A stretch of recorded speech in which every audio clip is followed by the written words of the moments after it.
Okay, so a lot has happened since I last posted a video, and a lot has actually happened since the last live stream on this channel. Now, there's a lot to talk about, and I'm going to cover as many topics as possible. There's some big topics that I wanted to cover first. So, the NRL is returning on the 28th of May, so this weekend in Australia. Really interesting. Obviously, the New Zealand Warriors have had to go into a lengthy quarantine period, and there was a lot of discussions over that length of quarantine and getting them on board. They are on board. It'll be interesting to see, obviously, what happens. Now, the NRL has gone through a lot of flux since the lockdown was brought in Australia. Obviously, Todd Greenberg has gone as CEO in the midst of the crisis. Obviously, that was on the back of the $30 million Australian dollar retirement fund missing a third of its money. So the NRL obviously has to get this right. If the NRL gets this wrong, the AFL is there to pounce with a later restart date, and it could harm the NRL going forward.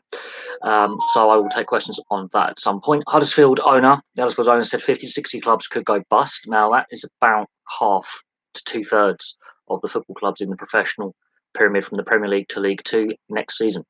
There are concerns that the viability of football without fans for many clubs is worrying. I'll have to look into who the acting CEO in the NRL actually is. But I know that it's whoever's in charge at the moment is an interim position. So there's been no word on actually electing a new CEO at this point, although I will look into that. On the Huddersfield side of things, the Huddersfield owners come out and said, 50 to 60 English clubs could go bust by next season. That is two-thirds of the Football League pyramid, because obviously we lost Bury. That means there's 91 clubs remaining in the Football League and Premier League, and Bury went bust when times were good. So that is a concern, because what we have is plans to obviously restart. Obviously, the Premier League, the Championship, League One are divided over a restart, and then playoffs, and League Two obviously cancelled the rest of their season. So there's a division between the clubs in the Football League pyramid. Obviously, most of the money is weighted at the top, and we know that the TV companies have flex their muscles somewhat with possibly demanding a refund on payments made. Now, if about half to two-thirds of the league go bust, the Football League pyramid, which includes the Premier League, that is not a healthy look. And there are plans and talks in place to possibly split League Two and the National League into North-South divisions and expand the Football League further into the non-league pyramid. That is a big restructuring of the kind we haven't seen since 1992. So that is something to look at. On another football front, Arsenal are in talks over Philippe Coutinho. Obviously, he's been on loan at Bayern for a while. Since he's been at Barcelona, his career hasn't taken off as people thought, and obviously look where Liverpool are now without him. The Coutinho transfer saga, obviously Bayern don't want to renew his loan or take up the option of buying his rights. Barcelona obviously are open to talks because, well, Barcelona need money, and Arsenal's transfer policy over recent years, well, in the last, I would say 15 years, has been pretty diabolic. Let's not kid ourselves here. Arsenal's transfer policy has been a shambles. Lots of players who got into the club have failed to live up to the hype that they had, and they've lost a lot of youth prospects to other clubs who then, gone on to do better things. So Arsenal's transfer policy is in the news, and it's not coronavirus related. It's kind of nice. And now, on another football note, La Liga could resume on the 11th of June with the Betis Sevilla derby. That is a big game in Spanish football. So everyone talks about Real and Barcelona, but Betis Sevilla, that is a toxic derby of epic proportions. On the Premier League 2, it's the Leeds owner, the Leeds chairman, has come out and has voiced this. Now, he has shares in a TV company, of course, and a lot of that's to do with the TV deal that's currently in place, and fans not being happy with that, and clubs not being happy with that. And with this TV deal, we're now seeing, this goes back to the Huddersfield concerns of 50 to 60 clubs could go out of business, because most of the lower league is more reliant on fans in attendance. There are some big clubs in League One, obviously. We mentioned that before with the League One video I did a few days ago. And that is a problem.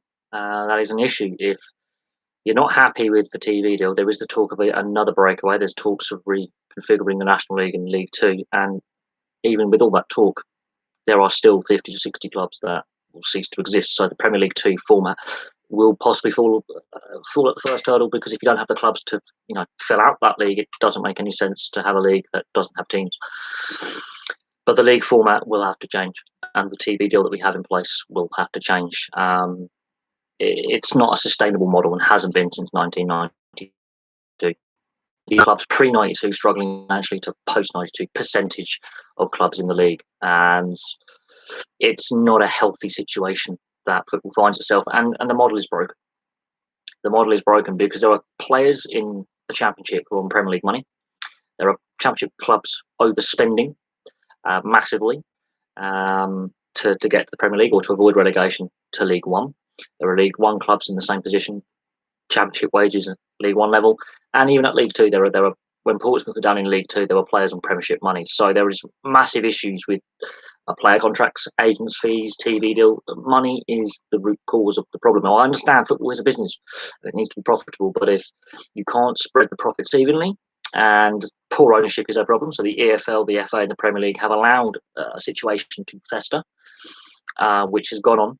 And this is not just an English problem. This is a footballing problem across Europe and South America to a certain extent, is the issues with poor ownership, the issues with finances. You just have to go to the continent and look at some clubs, that have had to reform themselves. Italy is a prime example. Plenty of clubs have gone tits up. It's a concern that's ongoing. And with no fans in attendance, a lot of lower league clubs, it's not even viable to play games. So a solution has to be found. And if the Premier League has to dip into its rather deep pockets, because it does have a lot of money, that could be the way to go. On a NHL front, the NHL has agreed to a 2014 playoff format for this season. Will that be here to stay? That is something else to look at. Now, back to rugby league news. Obviously, Greg Inglis has gone to the Warrington Wolves. He spent over a year out of the game. He's retired. He's 33. He's got a history of injury. His knees are a big concern. His fitness is a massive concern, and some of his off-field antics as well are an issue to consider there.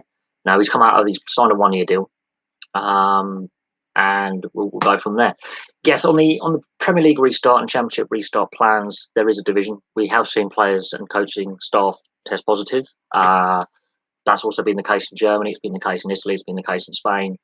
The French league has decided, no, enough's enough. We're going to call this. So it's interesting to see what's happening there.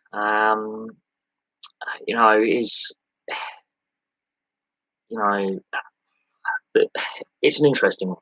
It really is. There's the debate over neutral venues. There's no actual agreement on the restart. Clubs are divided. The Premier League is threatening to relegate a lot of clubs who refuse to go and toe the party line, which is not how this should work. You need to have a consensus of both among players and clubs. If you can't get that, then this plan is going to struggle. You have to put things in place that all the teams and all the players can agree on.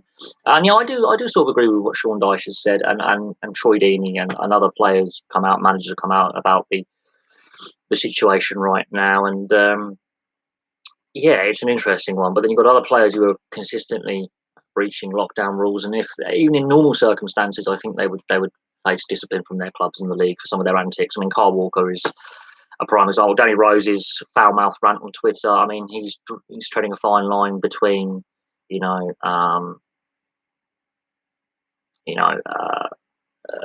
disciplinary action from club and disciplinary action from the FA for bringing the game into disrepute. I'm not a big fan of Danny Rose. I'm not a big fan of Danny Walker. And when people say, I'm not a fan of this player, and they bring in the race card, it pisses me off. But no, Danny Rose some of the things he says don't help the situation that he's arguing for or against. And Kyle Walker is a known player when it comes to that aspect. And some of his lockdown breaches have been ludicrous. Now, on the side of the French authorities contacting other leagues around Europe and other authorities around Europe to do with their sport, the French government put a rule in place saying there's no sport allowed in France until September. So that was the French government's decision. That then put the pressure on the sporting leagues, top 14 French rugby, and the League One and League Two, league structure in France, to comply with government regulations, because UEFA said today is the day you have to hand in your restart or cancellation proposals for what you're going to do with your season. And UEFA from the get-go were very keen to get all 55 leagues that make up UEFA, all the football associations that make up UEFA, to get playing again before the end of next month. Scotland, done. France, done. Belgium, done. Holland, done. These are big players with UEFA. These are big players with UEFA nation-wise, and where they're saying, no, we're not going to complete our seasons. It does put the onus on those leagues like Germany, which have restarted, Spain, Italy, and England that want to restart. It does put um, the onus on these clubs. I don't have a lot of sympathy for French football because they've allowed basically PSG to buy the league for a generation, which I think long term will harm the game in France. If the same team you look at the Scottish situation where two teams have dominated since the 80s consistently without challenge in Rangers and Celtic, and look at the quality of the national side. And the fact that the best French players don't all play in France is, I think, indicative of the state of the French league right now, and it has been the case with the French league for about 20 years. The best French players don't play in France anymore. They see their opportunities in other leagues to play at a slightly higher level. Yet the French league is considered to be one of the top 5 leagues in Europe, and I find that farcical. We haven't had a European winner from France of any of the European Cup competitions for a very long time, and there is a reason for that. It has become less and less competitive. Less competitive. You have to look at the list of French league winners since we'll go for '92. That's when the Premier League was stopped. But look at the Champions League era. Since the Champions League has been brought in, you look at the number of French league winners clubs, okay, and then you compare that to Italy, Spain, England, Germany, Holland, Belgium, and you see why the domestic game in France is a mess. Lyon for a while were the dominant team. They won, I think, 4 or 5 league titles in a row. So again, I have no sympathy.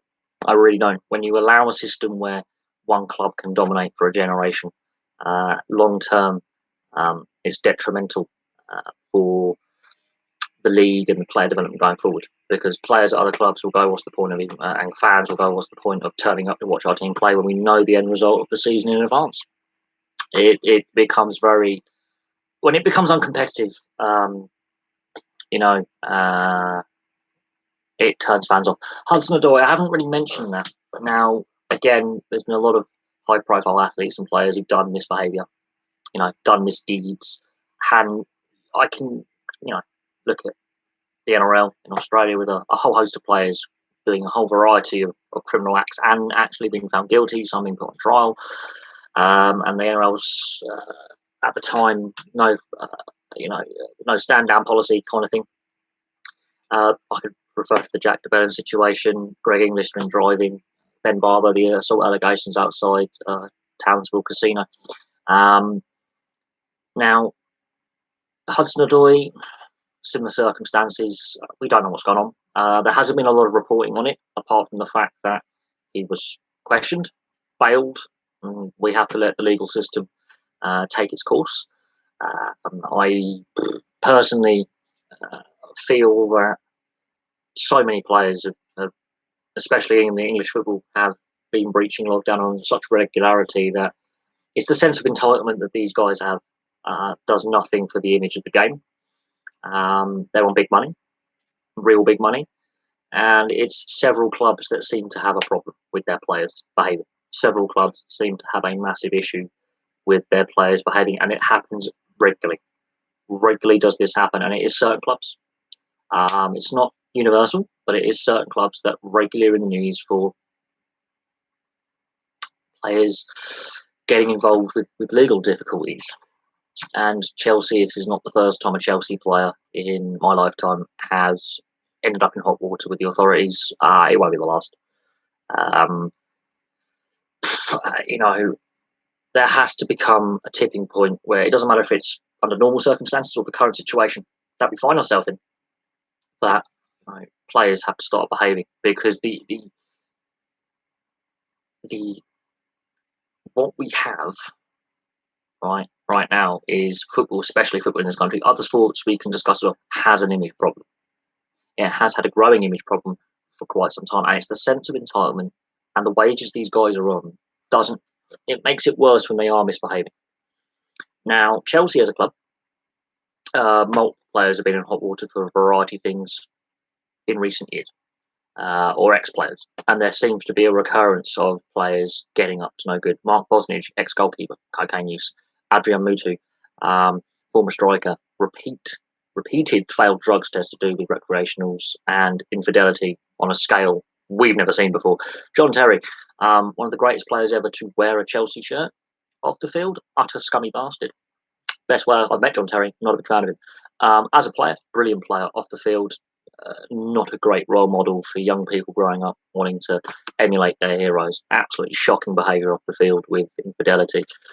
These are role models for kids. Kyle Walker, you know, yeah, what more can we say about Kyle Walker in recent times? Danny Rose, I can understand Danny Rose's frustration with racism in the game and concerns about the virus, but some of his media rants don't help his case. You know, there are better ways. You know, to voice your opinion on something without basically slagging off the organisations that you play for. And Danny Rose is treading a fine line with, if he's that unhappy with the game, finding a different career. But that's what people are saying. If you're that unhappy with being on 50 to 100 grand a week, and at the moment being paid to do sweet F4, and even when you are playing, you're not happy, find a different career. If I was in that position, if I was not happy with my job, I would have jacked it in a long time ago. My job does not pay well. And with Danny Rose, what pisses me off is the wages he's on at Tottenham, even though he's on loan at Newcastle, 50 grand a week. Okay, that's what's reported. He wanted 100 grand and they put him out on loan because they don't want to pay him that money. They don't believe he's worth that kind of money. Now, 50 grand a week, that is before tax, mind. Okay, before tax. For me to earn that money would take me 2.5 years before tax. That's before the tax man takes away a huge chunk of my earnings, 2 to 3 years. And that's not including overtimes. And that's not including fighting for a pay rise. And he's whinging that 50 grand a week is not enough. To me, that smacks of entitlement and a lack of social awareness that the majority of sports fans in this country aren't wealthy people. And they're being priced out of supporting their teams because of his wages and the exorbitant cost to watch on TV. Exorbitant ticket prices and player wages have a massive part to play in that. And I can see this being a tipping point where football has to change how the finances work and how much players, coaches, and CEOs and all that get paid. It's the same with professional sports in the US and Canada as well.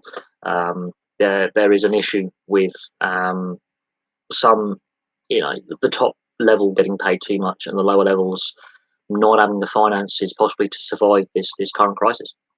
And this goes back to the Huddersfield owner saying 50, 60 clubs could go bust.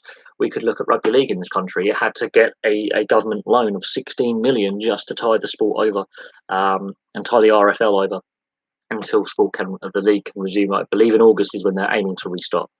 So rugby league is in a mess. Rugby union is in a mess. And some of their top players are also on pretty decent money. And yeah, the clubs that have furloughed, staff and players, a lot of the lower league clubs have had to do this. They're not getting the criticism that the Newcastles, the Tottenhams, the Liverpools, the Brightons, the Bournemouths have had. Those clubs in the lower leagues don't have a choice. Newcastle, I think, obviously Mike Ashley wants to sell, and I've been asked to talk about the Newcastle takeover almost constantly. We're no closer, I don't believe, to the takeover being completed, but we're no further away from it collapsing. The lack of news on this takeover is frustrating. The lack of transparency in the process is highly frustrating. And this sale has come at a really weird time. I don't understand why Mike Ashley didn't sell in the off-season. He had an opportunity to do so. Massive opportunity to do so. On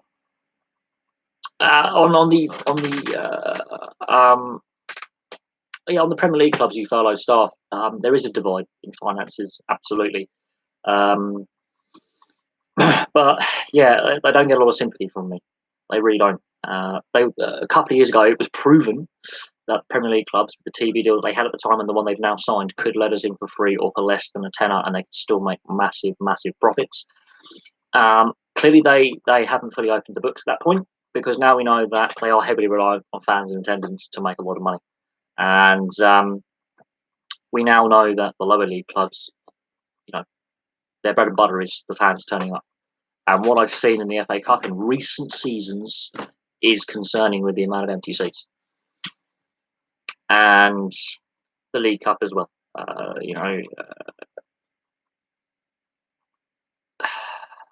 yeah, it's for me.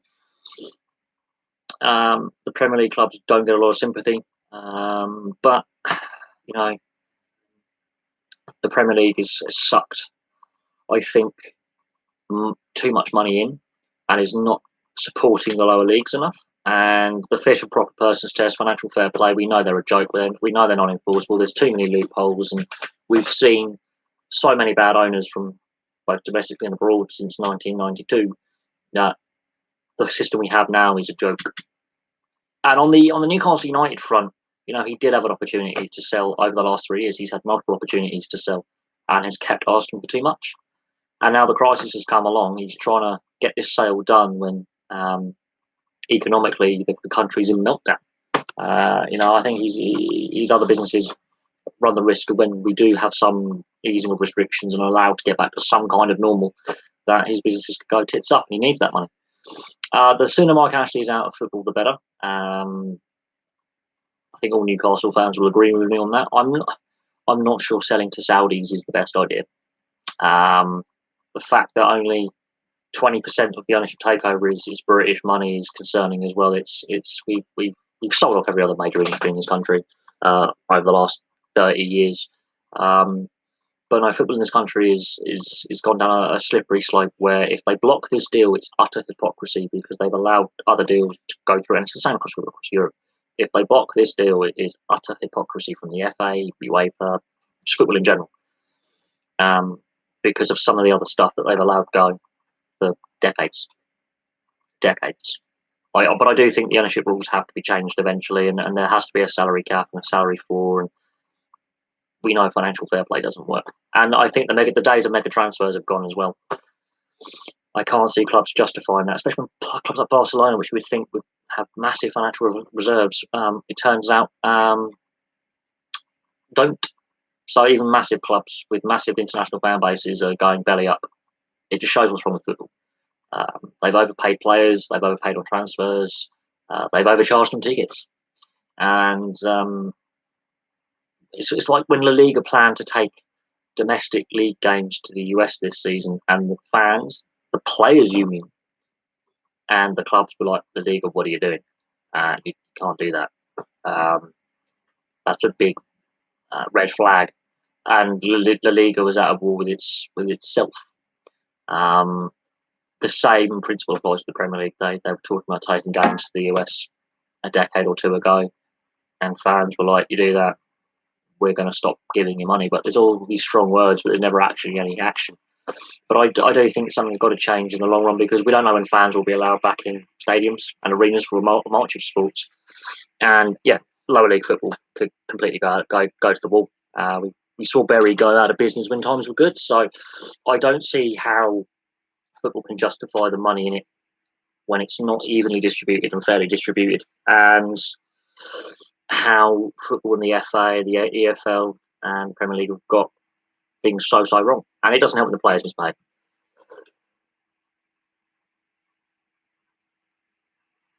The Sheffield United situations are highly complex, and I don't know the full ins and outs of it, and I don't pretend to know the full ins and outs of it. But I know there's Saudi money involved with the club's ownership, and the Premier League and the FA, and at the time the Football League, shall I say, the EFL, allowed that investment to take place and allowed the current ownership group at Sheffield United to pass the fit and proper persons test. So the situation at Sheffield United is concerning, and we could have a mirror of that at Newcastle should this consortium, which is 80% Saudi money, take over. We could see we've seen this issue before with part ownership of clubs, and a breakdown of trust between parties, and then things get legal like this. It's the same with Cellini at Leeds in recent seasons, where he was battling, and Derby County as well. There are major concerns about the transparency of football ownership and where the money comes from.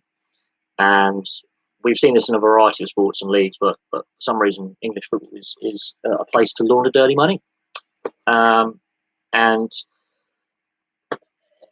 I don't see the Premier League being up in arms about the Sheffield United situation, which again is rank hypocrisy when they're under such scrutiny with this Newcastle United deal.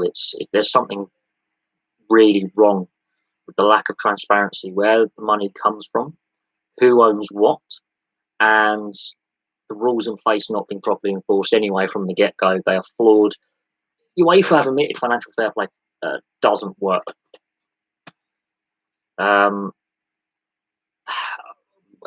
When the Newcastle United transfer of ownership is completed or not completed, we can discuss what's gone on there.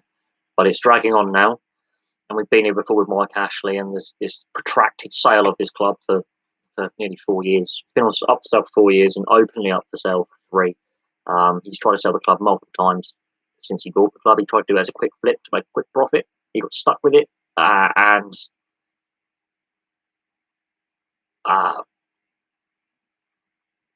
I think there is a division amongst Newcastle fans. I've been on many a live stream as a viewer, posing questions to I think the Toon Fan TV, one of the fan YouTube channels, and there is a clear division, I believe, with what I've seen in the comment section of my own videos and other videos, and on social media in general, and in the media in general when it comes to the mainstream, when they leave the comment section for viewers.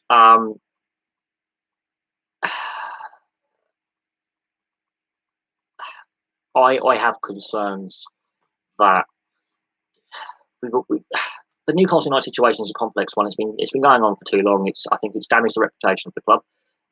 We know that ex-players and managers have referred to it as a Mickey Mouse club behind the scenes. They're not happy with a whole variety of things. You're talking about managers like Keegan and Venables and Alan Shearer, a club legend, who managed a few games when one of their relegation seasons. An ex-player, even Alan Pardew, who's a very divisive manager in himself. Big Sam turned down the opportunity to go back there and manage again. Steve Bruce was not the first choice. I'm not a big fan of Steve Bruce as a manager. As a player, I think he was one of the best defenders never to represent England. I think he was underrated as a player, good player. As a manager, I'm divided on his opinion. I don't think he's bad. I think he's pretty average. But I feel sorry for Steve Bruce, because if this takeover takes place, he looks like he's out of a job. And I think he's done pretty well with the limited resources Mike Ashley's given him. He's got them further in the FA Cup than any other manager under Mike Ashley's ownership. But this is the one competition where they actually have a chance this year of actually being an underdog, having an upset, and winning the FA Cup. They haven't won silverware since the 50s. And I think his position is being undermined by the protracted takeover talks and the constant media speculation about Maurizio Pochettino wanting to go there. And it'd be interesting to see what Steve Bruce says about behind the scenes transfer policy, recruitment policy, youth policy, because every other ex-manager that has served under Mike Ashley has been highly critical of the behind the scenes stuff and how the club is run. And it's a change of scenes is necessary. Now, Saudi Arabia is trying to modernise itself. We can all admit that. There is some geopolitics involved. Qatar have got their football club in PSG. Dubai's got their football clubs in the Man City group, with Man City and a whole host of clubs around the world, which is clearly a conflict of interest, but no one's blocking all their takeovers of clubs. And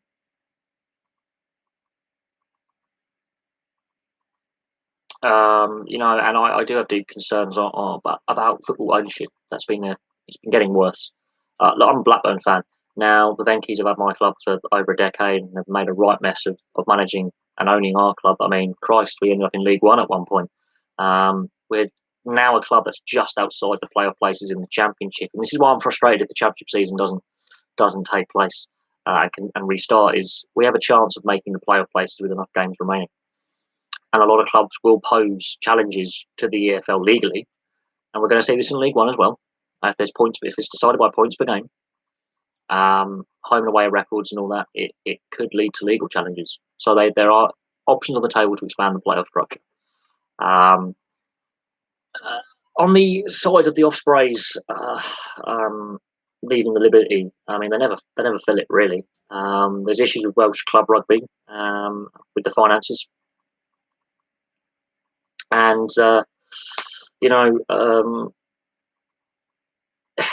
Welsh rugby, they were trying to merge the Ospreys with the Scarlets. That went down with a sack of shit and didn't go down very well with rugby fans in Wales in the build up to the World Cup. Welsh players weren't sure what clubs they were going to have a club to play for this season. There were plans to move a club into the north of Wales. They tried it before it didn't work.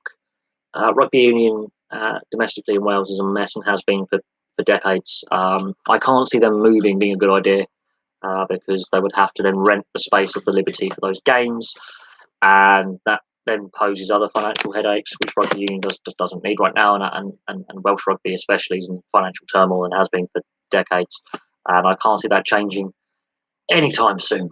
There seems to be no idea how to fix Welsh rugby's finances, but dropping the place names from the teams like the Swansea Ospreys, the New Swansea Ospreys, or the Lethley Scarlets and Cardiff Blues and the Newport Gwent Dragons was the worst marketing ploy the Welsh Rugby Union has ever done.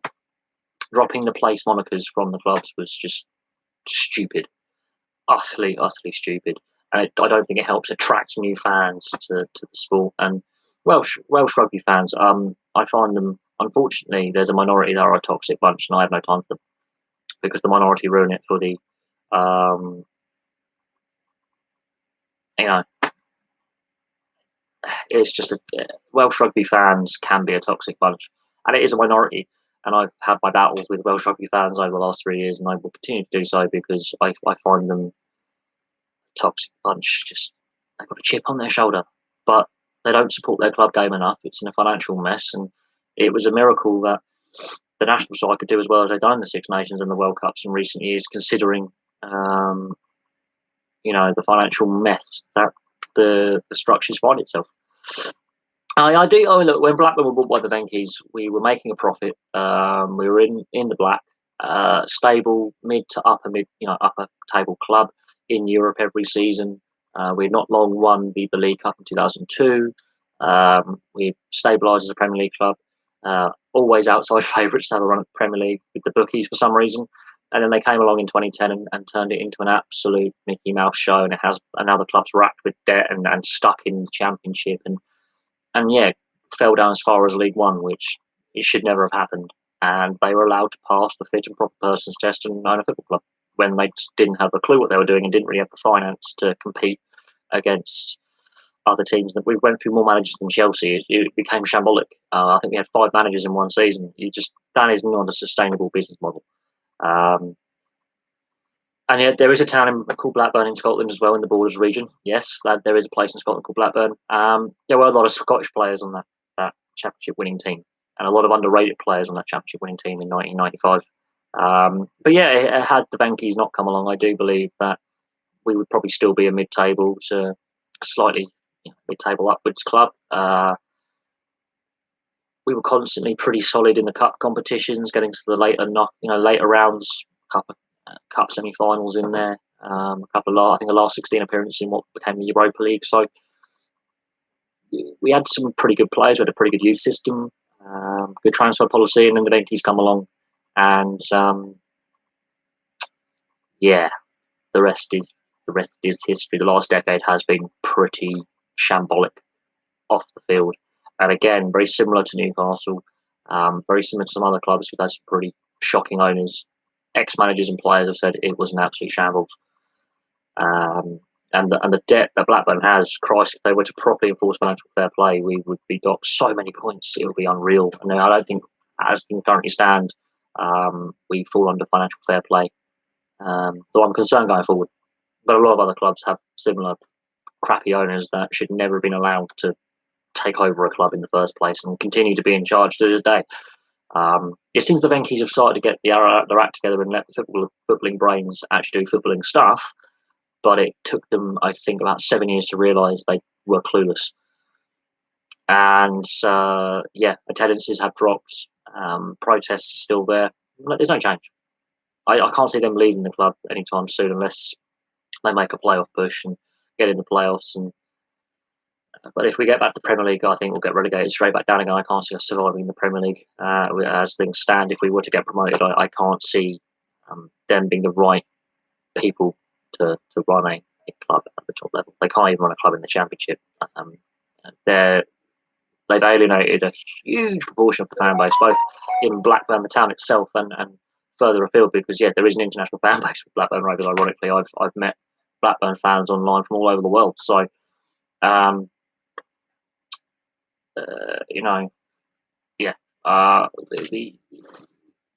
we've lost a lot of good players. We haven't replaced a lot of good players.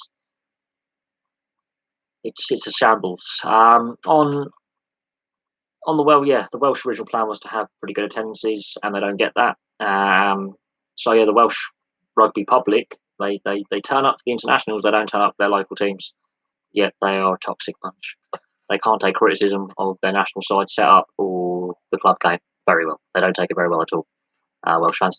Um,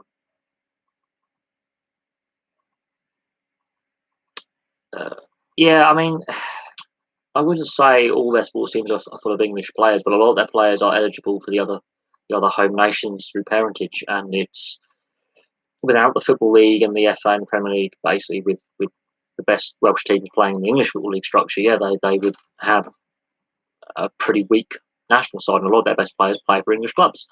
But there is a big chip on Welsh fans, big chip on the shoulder, and rugby league in Wales is a mess as well.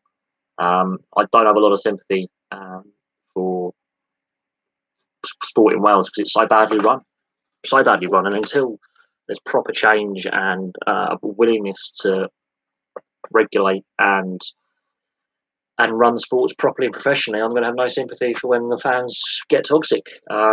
If the sport was well run and there were still issues, then you have to look at why there are issues. But we know why there are issues. There's no money there, and their their clubs are badly run. The national setups are badly run. There's issues with finance. There's issues with transparency, and yeah, the whole thing is a mess. Um, do I think if lower league teams manage to keep hold of their youth players for several seasons to help them promoted, would that be a step forward? Um, yeah, youth development requires game time. And we've seen with the under 17s, the under 21s, and the under 19s in the England setup, a lot of those players aren't getting club game time at their clubs, which is a ongoing concern, not just in football, but a whole host of sports, actually. But especially in football, the average percentage in the Premier League and I think the Football League in general is below 40% on an average weekend match day um, uh, program. Less than 40% of the players are from the home nations. So since '92, the amount of domestic produced players playing professional top flight football has dropped. But there are going to be some rule changes coming in from next season to do with youth players, and we will see if that has an impact. Um, but again, I can see football having to change course dramatically going forward post this crisis because we're not going to see the mega transfers anymore. I don't think clubs can justify it. If they try and do it, I can see the reaction from the the the, the match going public. I think the reaction from fans is going to be such that it's not advisable that they keep going with these mega salaries and mega transfers. I just don't think. I don't know. Oldham used to be in the Premier League. There are a lot of people who don't remember that because most football fans have been seduced by the Big Six. And a lot of football fans fail to realise there was football pre 1992. Oldham were actually pushing for 4 trophies in '92. They nearly pulled it off. They were the ultimate underdog story, and look what they are now. It's a mess. Again, poor ownership, poor financial structures, and a poor lack of governance on the part of the Premier League, the FA, and the EFL. Plain and simple. They are a founding member of the Premier League, and look where they are now. It is a sorry story of, you know, it's a mess. It is an absolute mess. What's happened to Oldham has happened to a lot of clubs, actually. Do I see more homegrown Premier League players? I see more homegrown players in general. I can see less overseas players. I can see more players returning to their countries of origin. Less overseas players, and overseas player rule being more strictly enforced. We know there's going to be changes to the youth setup, so they're under 18s being allowed. So yeah, I can see more homegrown talent playing in all the English leagues and Welsh leagues and Scottish leagues and Irish leagues. I can see more homegrown talent in the home nations, not just in the Premier League. Will Birmingham be able to sell? Will clubs be able to justify 30 million for a 17-year-old? I can't see that being appropriate. And we'll see how his career develops because we've seen so many young players being put on these mega money transfers and big money very, very young. Hudson-Odoi is a prime example. and then it all goes horribly wrong. So it'll be interesting to see.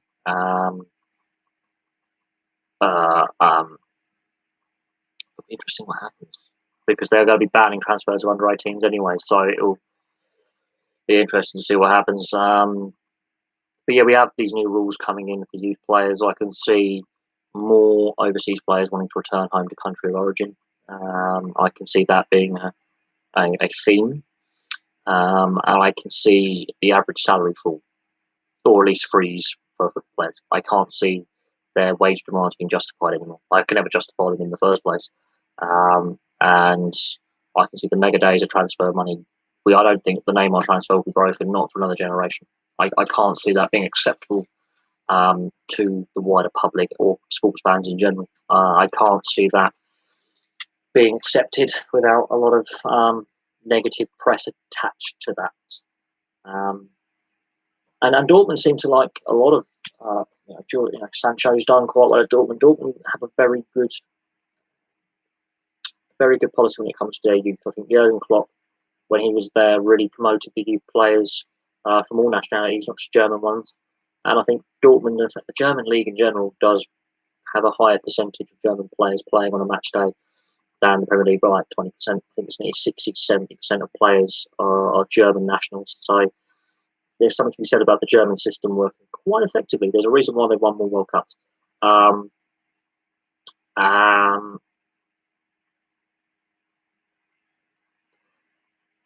think there's going to be a lot of, when contracts are up, a lot of overseas players will have to move on. But you're looking at, as I say, the Huddersfield Dynamo coming out saying 50 to 60 clubs could go out of business by next season, or middle of. I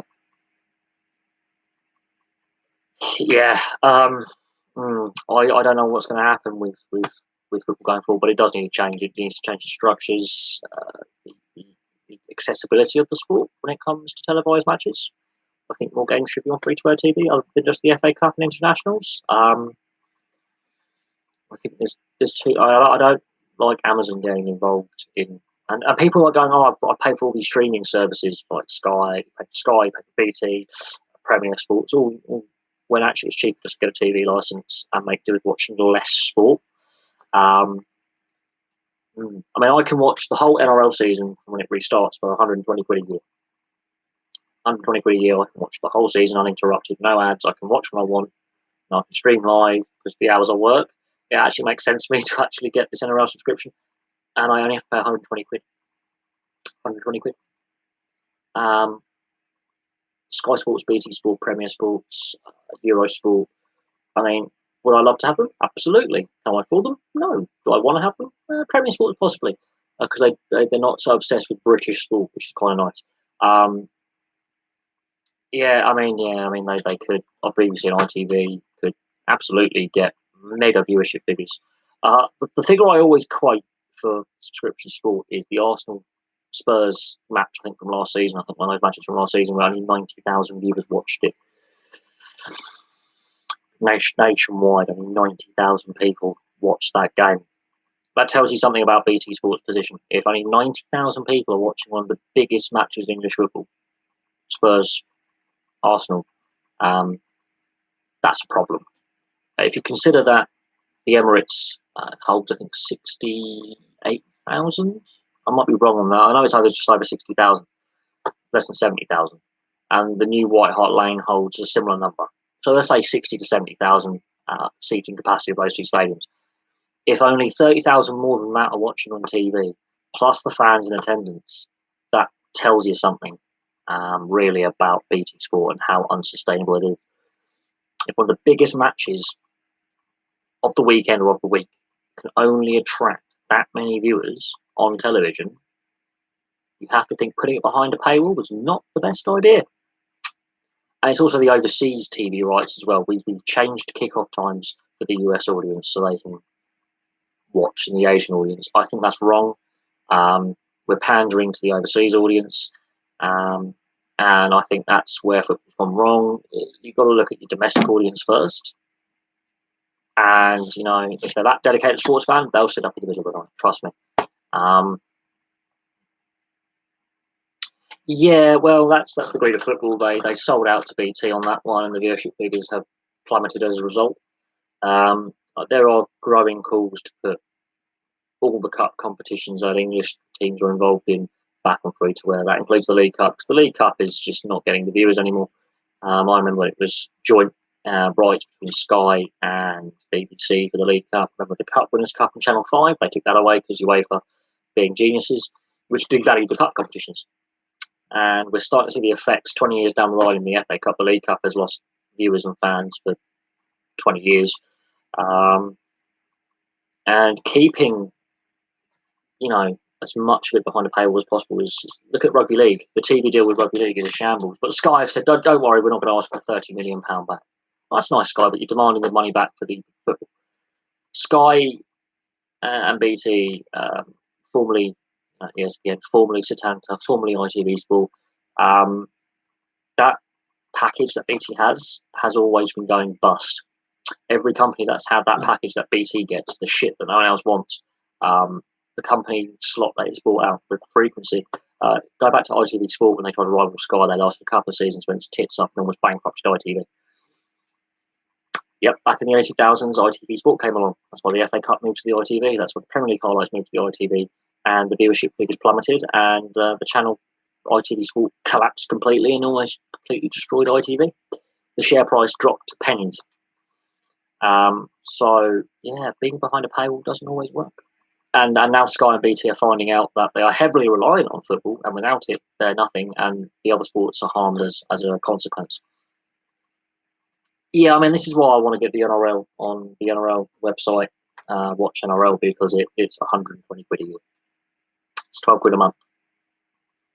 I'm not paying Sky Sports prices. I am not paying BT Sport prices. And Premier Sports, while it is affordable, you have to have a Sky box to get it, which I find ludicrous. Free Sports is not. It's meant to be on every free to wear, Freeview box. I can't get it in my house for some reason, and I've raised this issue with them, saying, "Well, why are you advertising a completely free channel that I can't get?" So that's false advertising. It's the whole thing's a sham. And yeah, the TV companies demanding their money back because they're losing subscribers is indicative of people can't afford it. And in the long run, yeah, people's finances are going to be hammered much worse than in 2008, 2009, 2010. Much, much worse.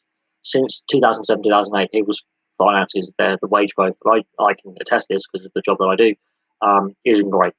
So the subscription sports model, and then the pay-per-views on top from boxing and UFC, that's not a sustainable model. Why would I? So a friend of mine, he has free sports. He has Eurosport, right? He doesn't pay for Sky or BT or anything like that, but he has it on his box, right? Now, long term, right? So he has all these sports channels, and I mean, I look at it, and you've got subscription sport. He's got a Sky subscription, okay? So you think, well, those channels that are on Sky subscription only, or Virgin or BT, right? You would have less ads or no ads. The reason why they still had adverts is they're not getting enough subscribers to their product to sustain themselves. Okay, and my mobile phone bill, because I'm with the EE, has gone up multiple times, partly to support BT Sport. They keep sending me crap saying, get BT Sport. I don't want it. Why should I pay on top of an already extortionate internet bill and phone bill that have gone up 4 times under this current contract, when I was told I would have no price rises at all? So yeah, come the end of my current agreement, my current contract, I will be going to a different supplier. I've been with the EE since the company was founded. Before that was with T-Mobile, and before that was with Orange, the two companies that merged together to form the EE network. And as time has gone on, I'm becoming more and more frustrated with the network. It's going to be the biggest network in the country. My 4G is hopeless. My data plan, hopeless. And my bills keep going up for a service that is not good enough. Plain and simple. My internet signal is shit and has got worse. We have both BT and EE in the house. Yet, for some reason, even though I'm on the better package with EE, my BT internet that my family pay for, is better speed. Yeah, it's a lesser package. I do not understand how they can sell that. They're not meeting their contractual obligations, yet I'm forced to pay more, and I've had multiple. Yeah, but why should I? Why should I have to? It's not actually my bill, the BT one. It is now. Whether with my EE account I can get BT Sport, great, but I'm not going to pay for it. I'm not even going to give them the satisfaction of being one of their viewers because their customer service is shocking. I had to get my grandparents upgraded via Twitter. I kicked off on Twitter on a daily basis to the point where they were like, "Oh, okay." And my family are BT shareholders, and I basically said, "Well, I'm advising my family to leave your to change supplier unless you fix the problem." They very, very quickly realised when they were BT shareholders and they wrote a very shitty letter, "We better fix this," because they could go to the press. And when you've got shareholders going to the press, who go to AGMs every year, you have a problem, a massive problem. And their bill keeps going up. They're not happy with it, but they've been with BT for forever and they're old and they're not willing to change. I, however, am willing to change. And BT and EE don't like that very much. I'm not a big fan of, but I don't want to have to go through their internet to do it. Because BT's bought shit anyway. If you actually look at their coverage, it is utterly appalling. Jake Humphrey is one of the worst sports presenters I have ever seen. Give me Frank Boff any day of the week with his cocaine and prostitutes over Jake Humphrey, because at least Frank Boff knew what he was talking about and didn't really have to be prompted by a teleprompter every 6 seconds, and then talk so with no personality. BBC weren't willing to pay the money he was demanding. He goes to BT, they're willing to pay the money he's demanding by jacking up my bill constantly, and they can F off and do it. And the BBC's got its own problems. People are refusing to pay the TV license.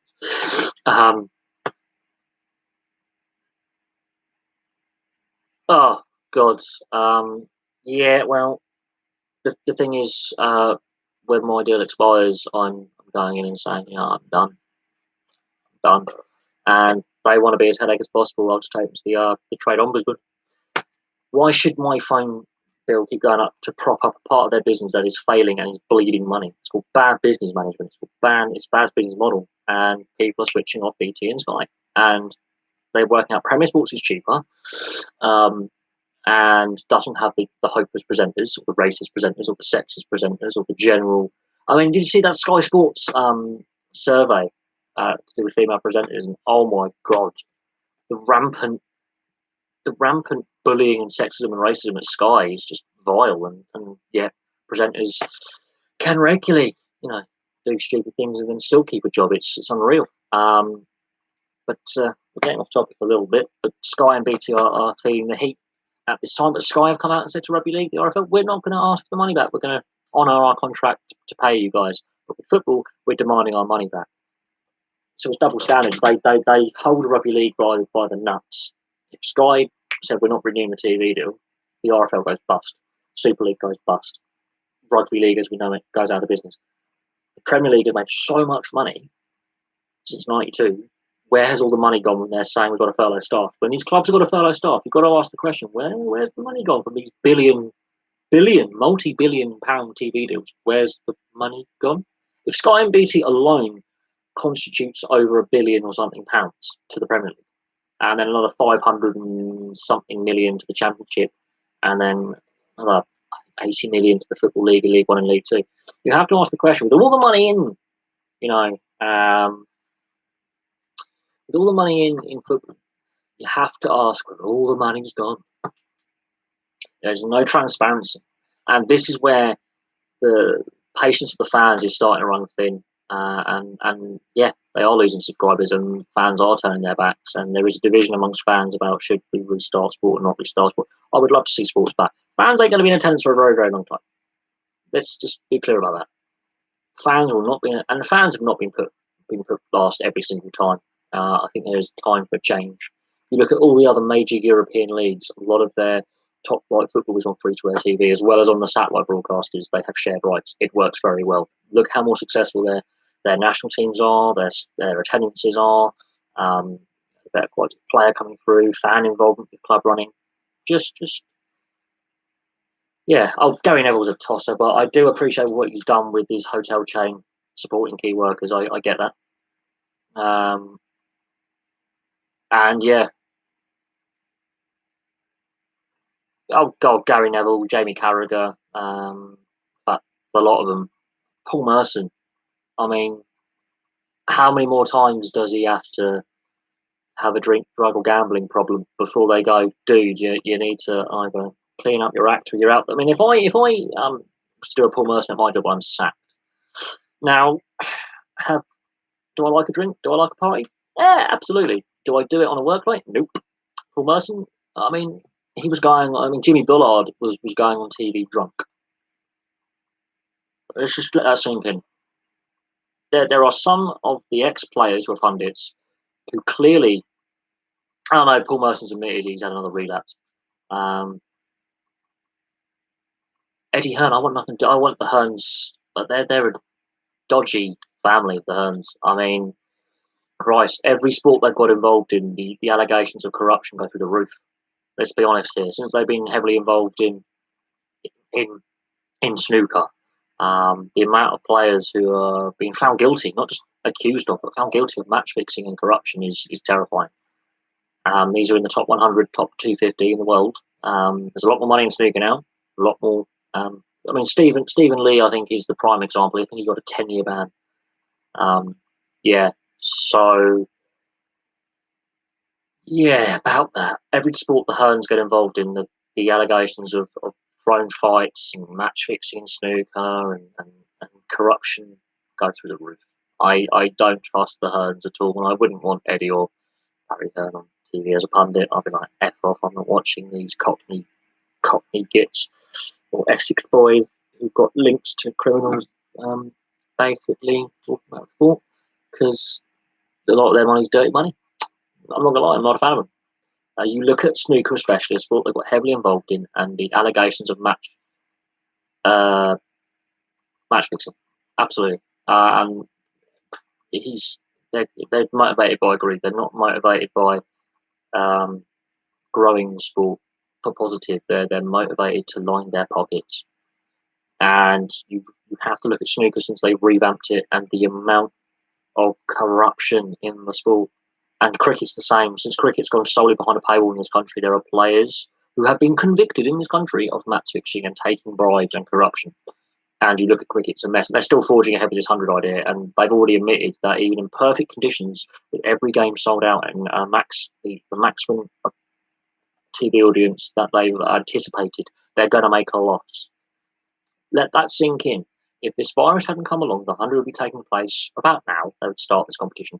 And they've already admitted that in the first year they're going to make a whacking loss. And the hostility from existing cricket fans to that format um, is just there. On the Three English Cricketers video that I did, I think about a year or two ago, they were unnamed, ironically. But again, it was the Al Jazeera network, which is a Qatari network. And cricket at the time for Pakistan was being played um, in Dubai, the United Arab Emirates, for the Pakistani home tests at the time. And beIN Sports weren't given any overseas cricket rights. And it was the Al Jazeera network that decided to do a two-part documentary on cricket corruption. And there were some Australian and Indian players as well thrown under the bus. None of them were named. And this is what's really interesting. Cricket does have a problem with match fixing. It goes back to Hansi Cronje and possibly before. And this was roughly at the time of the ball tampering scandal as well. And yeah, you would have to say if it was cricketers now, you would have to say it would be Stokes, Root, and one of the other senior leadership figures would have to, if they're the cricketers that would, and you don't necessarily have to have the other captain involved to throw no balls. If you say to your bowler, I want you to bowl a no ball, you have to get the bowler on. This is what the Pakistani team did, I think, back in 2010. They threw bowled some no balls to get a fix in, a spot fix. Now, in order to do that, you don't necessarily a spot fix. You don't necessarily have to have the other team involved. A match fix, you do. That's the difference. Now, a spot fix, you could say football. You could say you have to get booked within the first 20 minutes, you have to have at least 2 players booked. So you just 2 players have to back chat the referee, so you get booked for dissent. Quite simple. You have to score an own goal in the first 75 minutes. Suspicious betting patterns get noticed. This is where the betting companies in jurisdictions where betting is allowed have a thing where they notice suspicious betting patterns. They flag it up, red flag. We've seen this in tennis, snooker. We've seen it in football. We've seen it in cricket. If there's a regular betting pattern on a very specific thing, like a 75-minute own goal, and then an own goal happens around 75 minutes, that's interesting.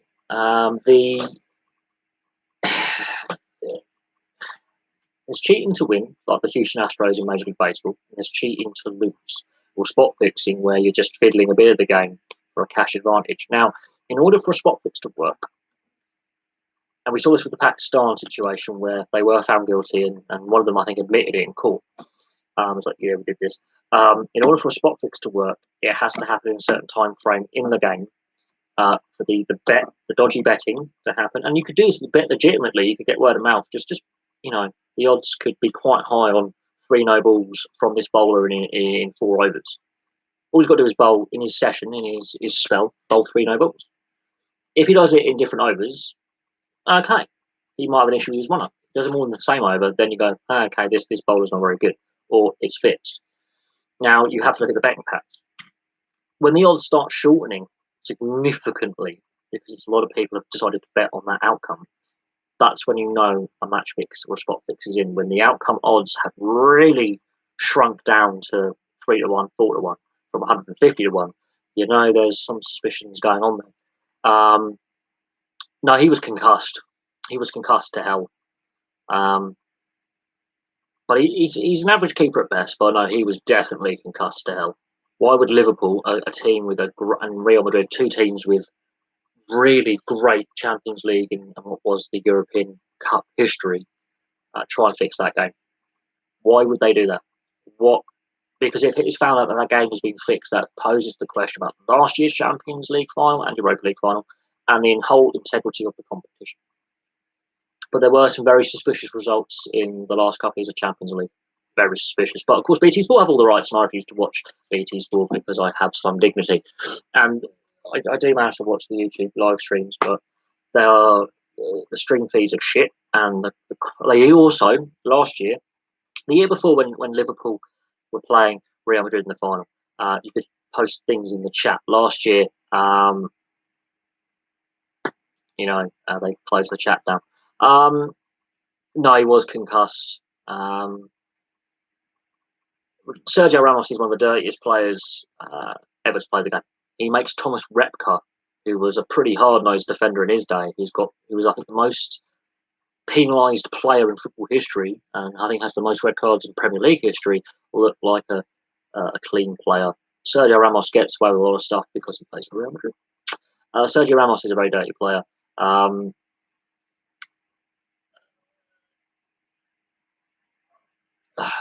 On that Champions League final question, I mean, the death threats that Karius faced were unacceptable from the fan base, but that's, the Liverpool fan base has a toxic element. I think every fan base does. But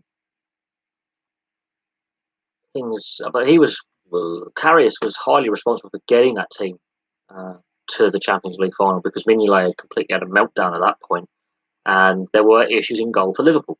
And Mignolet had just completely gone to pieces. His form had deserted him, so Klopp went with Karius. It paid off to get them to the Champions League final. Okay, it didn't work in the final, but then the aftermath of that, the way the player was treated by the fan base was pretty disgusting. I don't think there's much you could do about Gareth Bale changing the game, Salah getting injured. That incident, how Ramos didn't get sent off, is again questionable.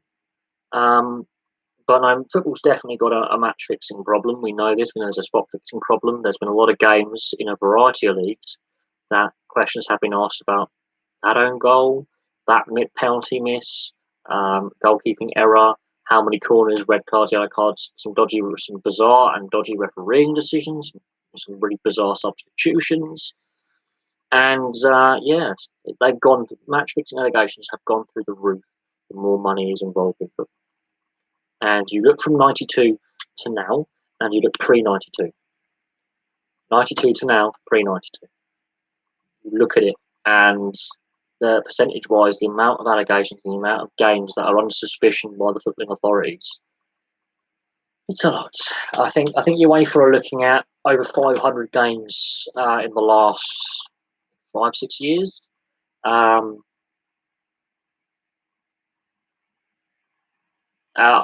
Sinclair at Celtic is still playing there. I would say Fraser Forster is not a bad goalkeeper. I think he's got a lot of injury problems. I think he's had several knee replacements.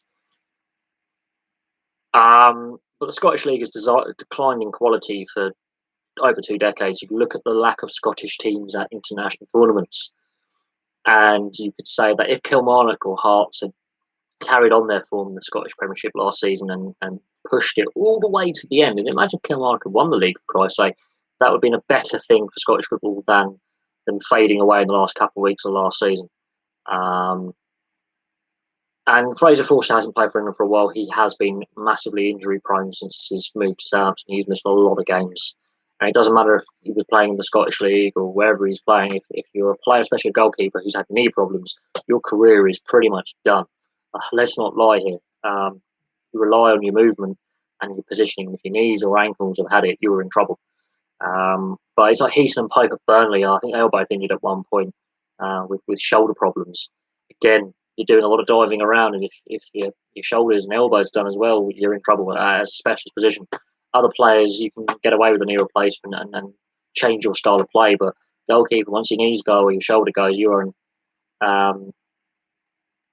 trouble. And he has played for England, Fraser Forster. I think England's goalkeeping position is a troubling one. I don't think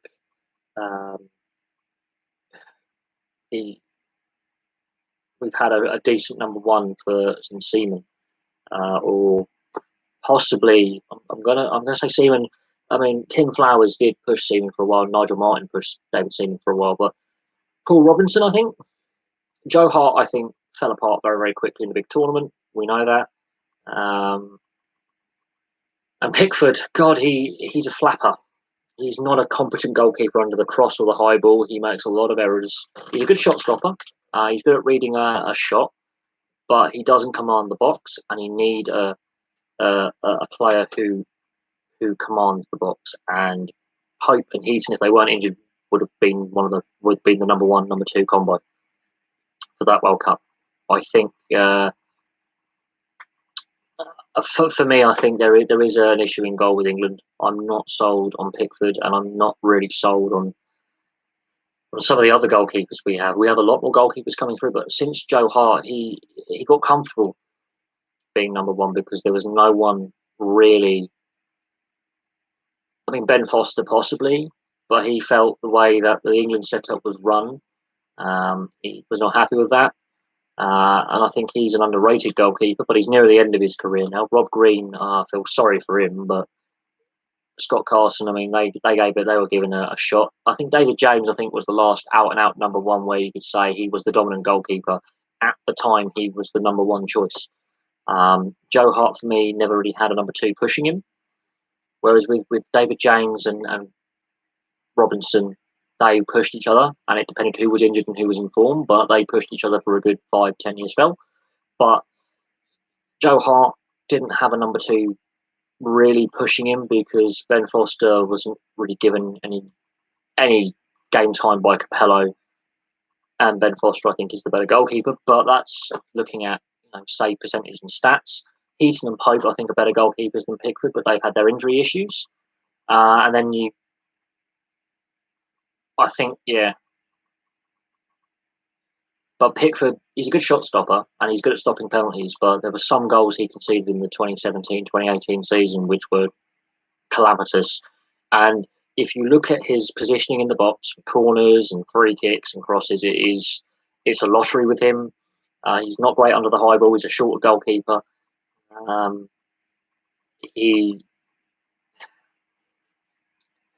I'm not sold on Pickford, and I think the issues with Pope and Heaton having injury issues the last couple of years, and then there not being an English keeper playing in a club in the top six is concerning. It is concerning. I think we have had a position in the goalkeeping. We've had, there's weakness there, absolute weakness there, and I think Pickford's too calamitous. But then no one else really has the international caps apart from Ben Foster and Joe Hart. And Joe Hart's career has just gone down the tank, and Ben Foster is not happy with the England setup and is in international exile, which is a massive problem. Technically, Sheffield are in seventh, but I'll give you that because Man City being kicked out of Europe, that could be interesting. But at the same time, doesn't have international experience, and that is a problem. Not even one cap, and that's where there's issues. Is you look at the amount of goalkeepers who are eligible to play for England, and how many have actually played for England. There is a lot of players coming through, but lack of international experience.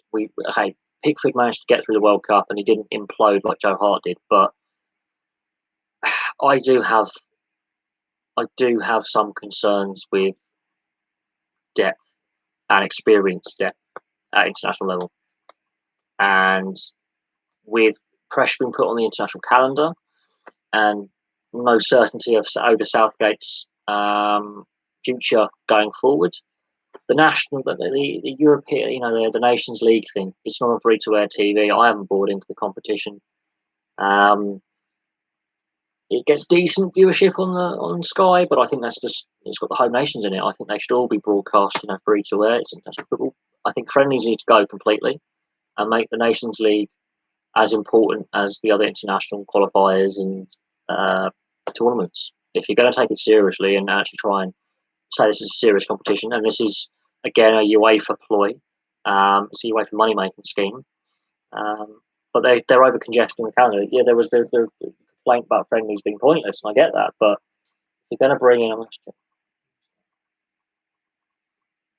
applications there, but if you're going to bring in a new international competition, you at least do it in a way where it reduces the amount of matches, not increases them. I don't know. I'm not sold on the Nations League yet. Some fans are, some fans aren't. The club country debate's still there; it hasn't gone away.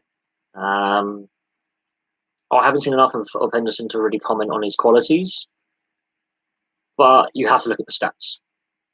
And for me, Pickford, I don't know. This is the problem that Southgate's going to face. Is when football does resume, and there is the concern about the Nations League being curtailed and the Euros. He needs to have not only a competent number 2 and number 3, and he had that in Pipe and Heaton, but they also need to get a fair bit of game time at international level, full matches in competitive matches. And when you don't select Pickford, it's not a slight against Pickford, but you need to get them into double figures in caps. You need to get them confident at international level, where they're playing with players that they wouldn't play with at club level, they're normally playing against. And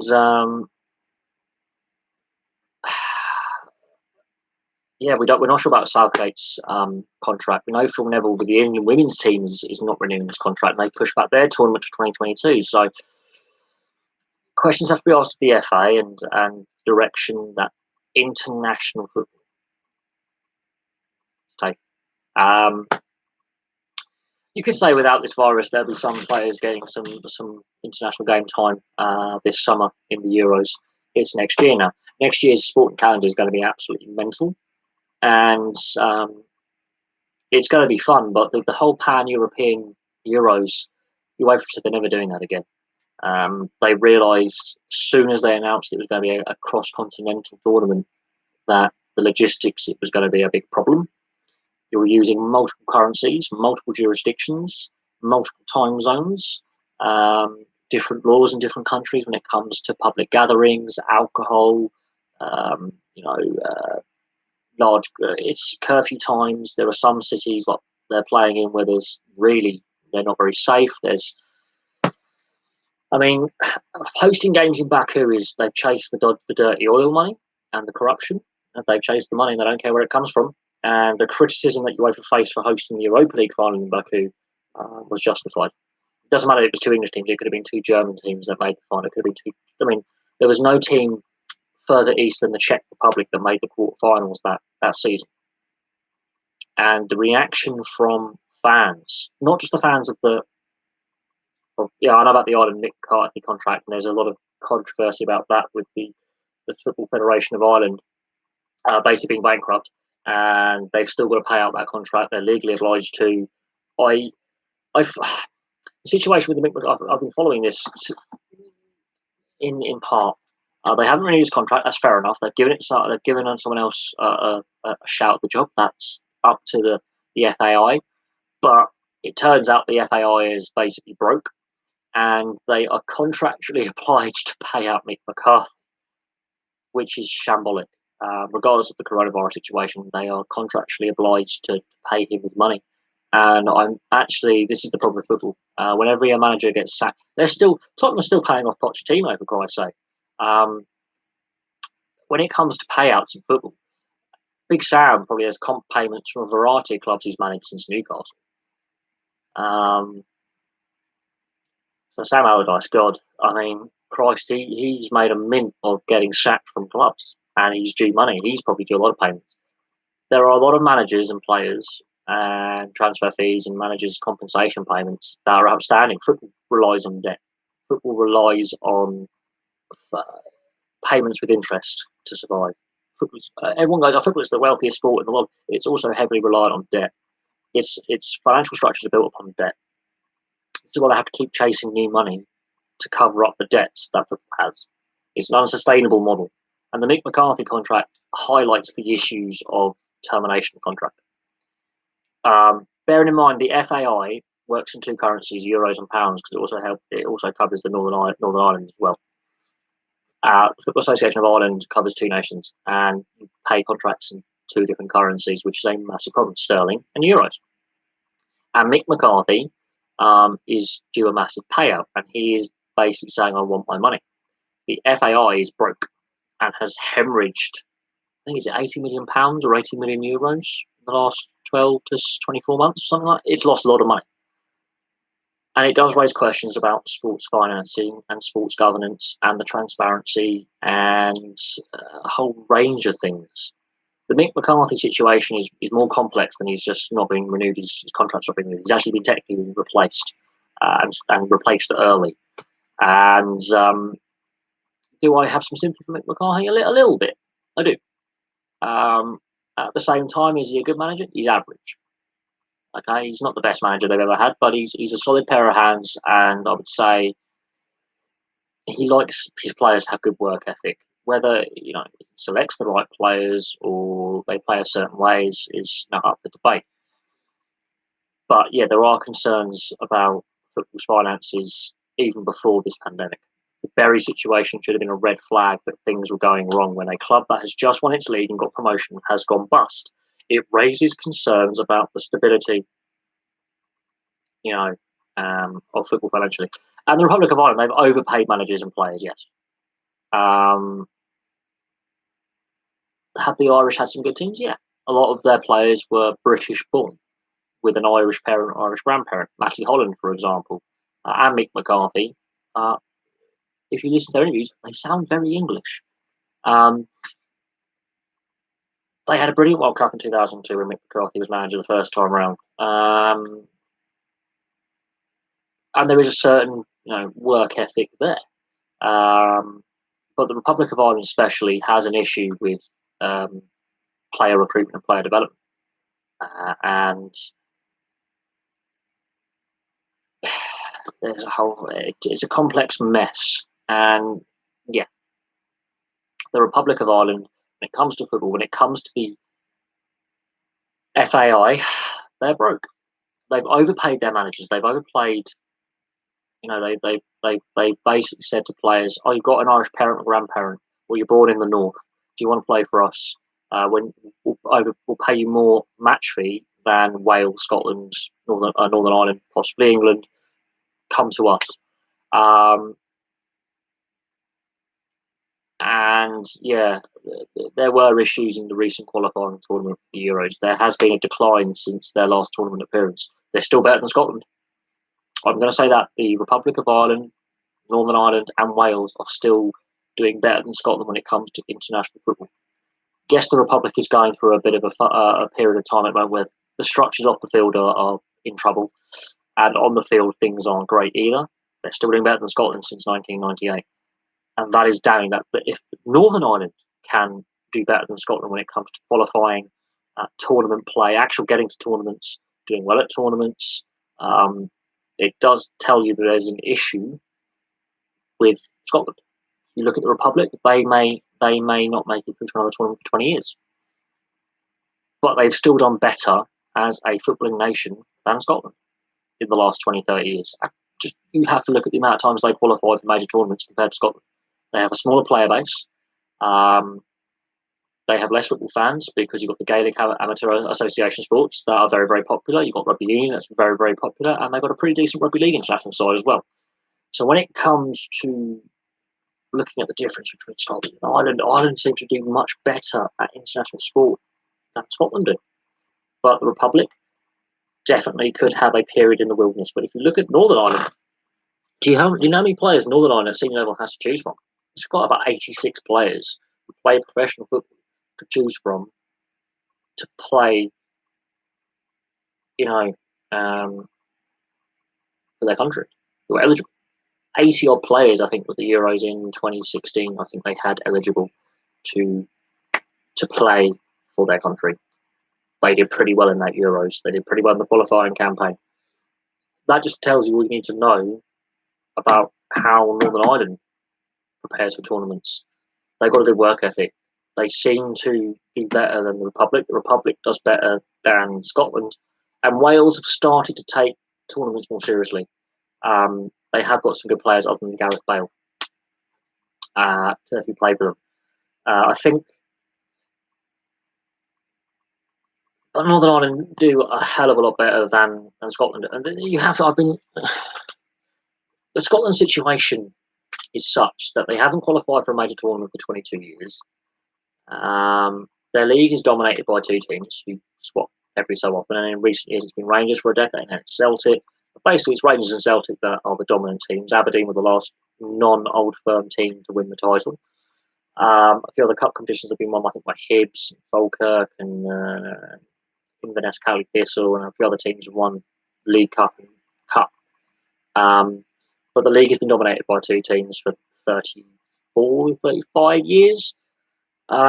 They haven't qualified for a major tournament since '98. The clubs are at war with each other when it comes to club voting. We saw that with the recent plans to restructure and to vote to end the season. The clubs are at war with the Scottish Professional Football League and the Scottish FA. They're all at war with each other. The game is badly run in Scotland, badly financed, poor TV deal, declining crowds at some clubs. The old firm can't sustain Scotland by itself. You need another team to win the title to boost investment and boost interest, because it's getting a bit boring in Scotland where it's just Celtic or Rangers every year. And Aberdeen didn't get close enough to Celtic when they had a chance to, when Rangers were not in the top flight. Kilmarnock faded out. Hearts have gone from being league leaders at points last season, the first half of last season, to relegated. So there are issues outside of basic Celtic. Rangers off the field still have a cloud over their finances and their ownership and the day-to-day running of the club. Other teams are on the breadline when it comes to finances. There's not a lot of money in the game. And the idea to take Rangers and Celtic out of the Scottish League would be, well, tantamount to killing it, basically. Tantamount to going, yeah, we're going to flush the league down the toilet. So anyone who says, oh, Rangers and Celtic and Aberdeen or some of the big clubs in Scotland should join the English league system, you might as well kill Scottish football completely. There needs to be a radical change about how Scottish football is financed, possibly a salary cap, clubs meeting the salary floor kind of system, because without that, it will be Celtic and Rangers every year forevermore. And Rangers, we know with their finances being so unstable, it could be Celtic for another generation. And long term, that would just kill Scottish football even more.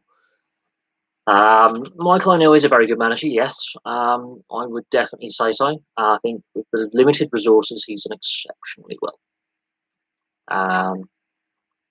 Look, You take the old firm out of Scotland.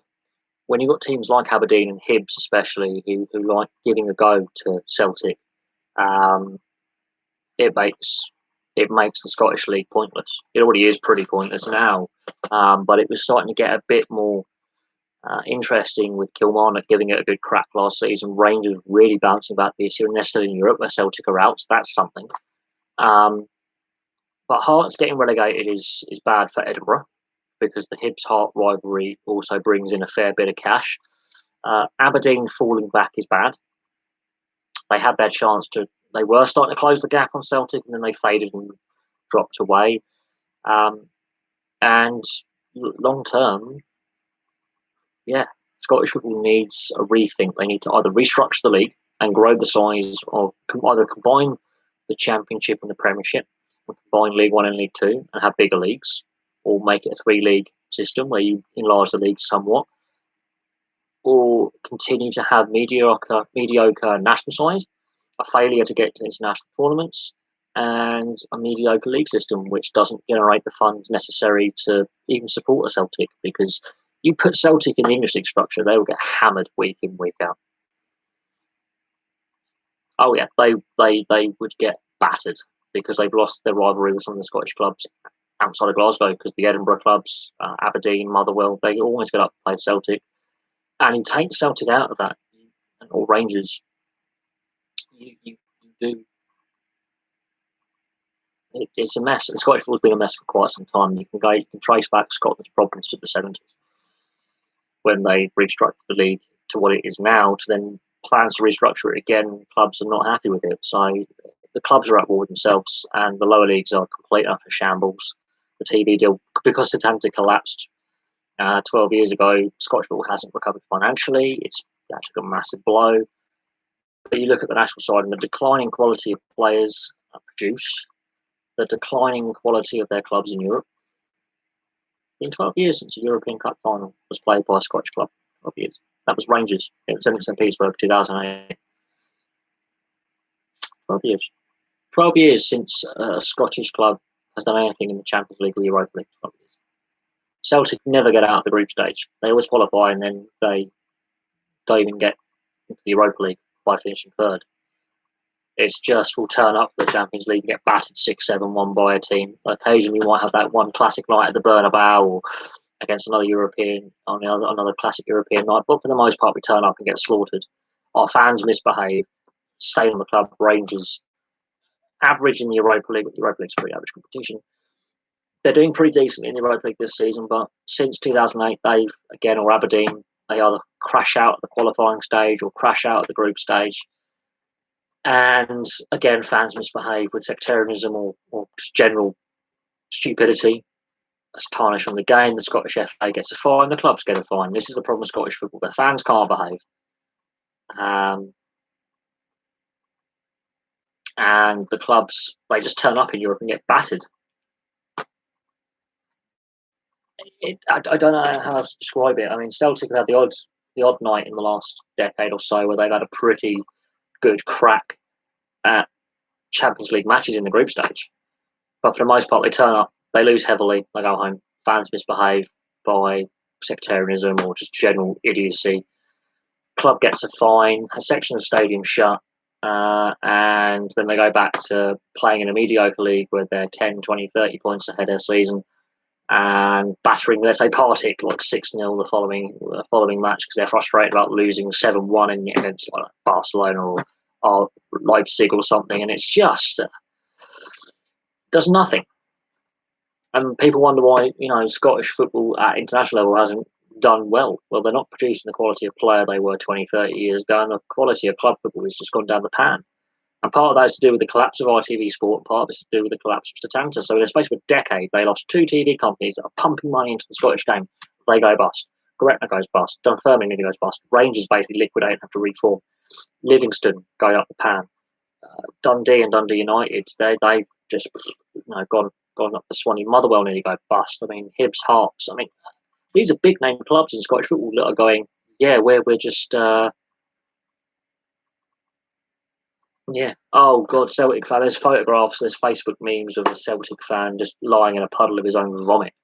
at Parkhead. It's Scottish football has a problem with sectarianism. Now, every Scottish subscriber that I have on this channel upholds it. I've got fans from every Scottish SPL, viewers from every SPL club, and every single one of them, be it Celtic, Rangers, Partick, Queen of the South, Glasgow Club, Hibs, Hearts, Inverness, Aberdeen, St Johnstone, Stenhouse Mule, every single Scottish fan that I have watching the channel, participating in live streams, commentating on channel videos. Some of them are my moderators. I've got one moderator who's a Celtic fan, one moderator who's an Aberdeen fan, and one moderator who is a Rangers fan. Sectarianism isn't tolerated. And every single Scottish football fan that I've had has said, why is sectarianism still a thing? These people live in the dark ages. They have a problem. And unfortunately, it's still a thing. And it shames the game, and it makes Scottish football fans look like cavemen. But if you go across Europe, there are similar issues with racism, homophobia, general just thuggery. And yeah, there was a section of Celtic fans that were told to sort themselves out. Oh, Liverpool just as bad, Everton just as bad. I mean, I'm a Blackburn fan. We've got some pretty vile racist fans. Not gonna lie. Go up the road to Burnley, our biggest rivals. Suicide Squad, known as the SS. Come on, they got links to the far right. The Darwin mob hooligan element is there, and it's not going away. It's a thing, but across Europe. Look, after the Champions League final 2 years ago and the death threats sent to players like Lovren and Karius, it just summed up why there is a problem with football. Look, my dad was a lifelong Liverpool fan. God rest him. I was born the year of Hillsborough. The issue is in the 80s when Hazel happened, I think it was the same year as the Bradford City fire at Valley Parade. And that barely gets mentioned. You have Hazel, and I think it's 36 Juventus fans were crushed to death. Yeah, it barely gets mentioned. But they go on about Hillsborough. But yeah, they were responsible for their own bit of infamy a few years before. And the Bradford City fire, again, another bit of infamy. And they don't get talked about. Because all you ever hear about the pissing BBC and Sky Sports is Hillsborough. But then they mock the Munich air disaster, which I find pretty distasteful. I find Man United fans mocking Hillsborough. Hazel pretty distasteful. And on the Alan Brazil Sports page on Facebook, on Alan Brazil Sports fans page on TalkSport, it's just Man United and Liverpool fans having a cock measuring competition about who's got the smallest penis and the biggest ego. And I just find myself going, what is the point of this group? There are 91 Football League clubs, with Bury going out of business. There's over 90 fully professional teams in the Football League structure, plus National League as well, which got some pretty big clubs who have been in the Football League before. And it's just Liverpool, Man United fans having a cock measuring competition, or lack of. It gets pretty disgusting, and they keep going on, and it's just a bunch of middle-aged men who've just got issues with racism and generally. I'm not a big fan of Man United. I'm not a big fan of Liverpool. Even though my family, are fans of clubs that I don't like. Do I know some Liverpool fans? Yeah. Have I been to Anfield? Yep. Have I seen Blackburn play? Yep. Have I heard some of the most disgusting, homophobic, racist chanting and seen hooliganism firsthand? Yep. Have I got involved in a football punch-up? Yep. Do I think for some reason football is a sport that has a massive problem? Absolutely. Do I think it's been addressed correctly? Nope. Do I think the virtue signalling, and I've all used this phrase once, by players over, I'm going to use Danny Rice as another example, because he keeps coming up because he just goes and has a little rant on Twitter, and then he makes himself look like an entitled little child. Yes, he is right to question the fines given out for racist chanting and racist behaviour by players and fans, and say it isn't enough. But then to equate it to the fact he could blow that fine in a weekend clubbing is not a good look. because it makes him seem out of touch with the average mixed race or black youth, or even just average youth in this country facing issues with job prospects, housing prospects, low wages, low social mobility. He's going to be a role model, not just for black youth, but for youth. And oh god, oh my eyes. Oh well, let's get the sunglasses off because I've had enough. Because they're right ears now. They're coupled with for a little bit, but they are ears. Look, Liverpool's first stadium wasn't Anfield. That was Everton's original stadium. They sold them for like a couple of shillings. Liverpool and Everton have an interesting history. I think the fan base in Liverpool. I find this interesting. I asked this question: why doesn't rugby league try Liverpool as a location for an expansion team or growth? They've been there before. It failed. Look at the international events. The Kiwis in 2018, they couldn't even fill the lower bowl at Anfield. The upper tiers of the stands were empty. The Kop was half filled. Liverpool is really a city that is sports mad, but then does have a toxic element to it. I've been to Liverpool. I've got friends from Liverpool. There is an issue with crime in Liverpool. There is an issue with both fan bases, Everton and Liverpool, having some very toxic elements.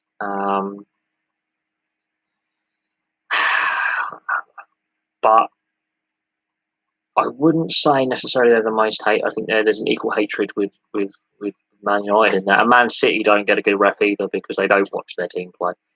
And you could highlight since the takeover and technically since the move to what is now the Etihad, the former Manchester Stadium, which is the old Commonwealth Stadium 2002.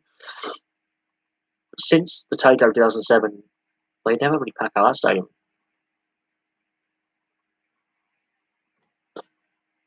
Well, Everton and Liverpool, ironically, have never been relegated out of the Premier League. I don't think they've ever been outside the top division since the Football League was actually the Football League. The EFL as an organisation has been in place. Once they got into the top flight, they've always been in the top flight. I do believe Liverpool have been outside the top flight in their history, but they had to get promoted to the top flight. But since they've been in the top flight, they've never been outside of it. That says something about the stability of both clubs. They've never been outside the top flight. But on that note, yeah, Everton have been mediocre for 25 years. They've not won a trophy. They've got one cup final in that time. Liverpool haven't won the league since, is it 30 years ago? And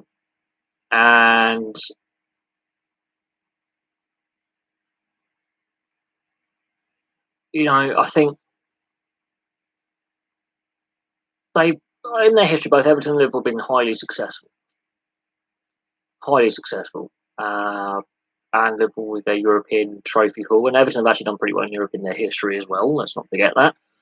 With the amount of silverware both clubs possess, as a city, it's a very successful city for football. Other sports, not so much. And other sports have tried Liverpool and failed. Rugby league and ice hockey at professional level in this country have failed.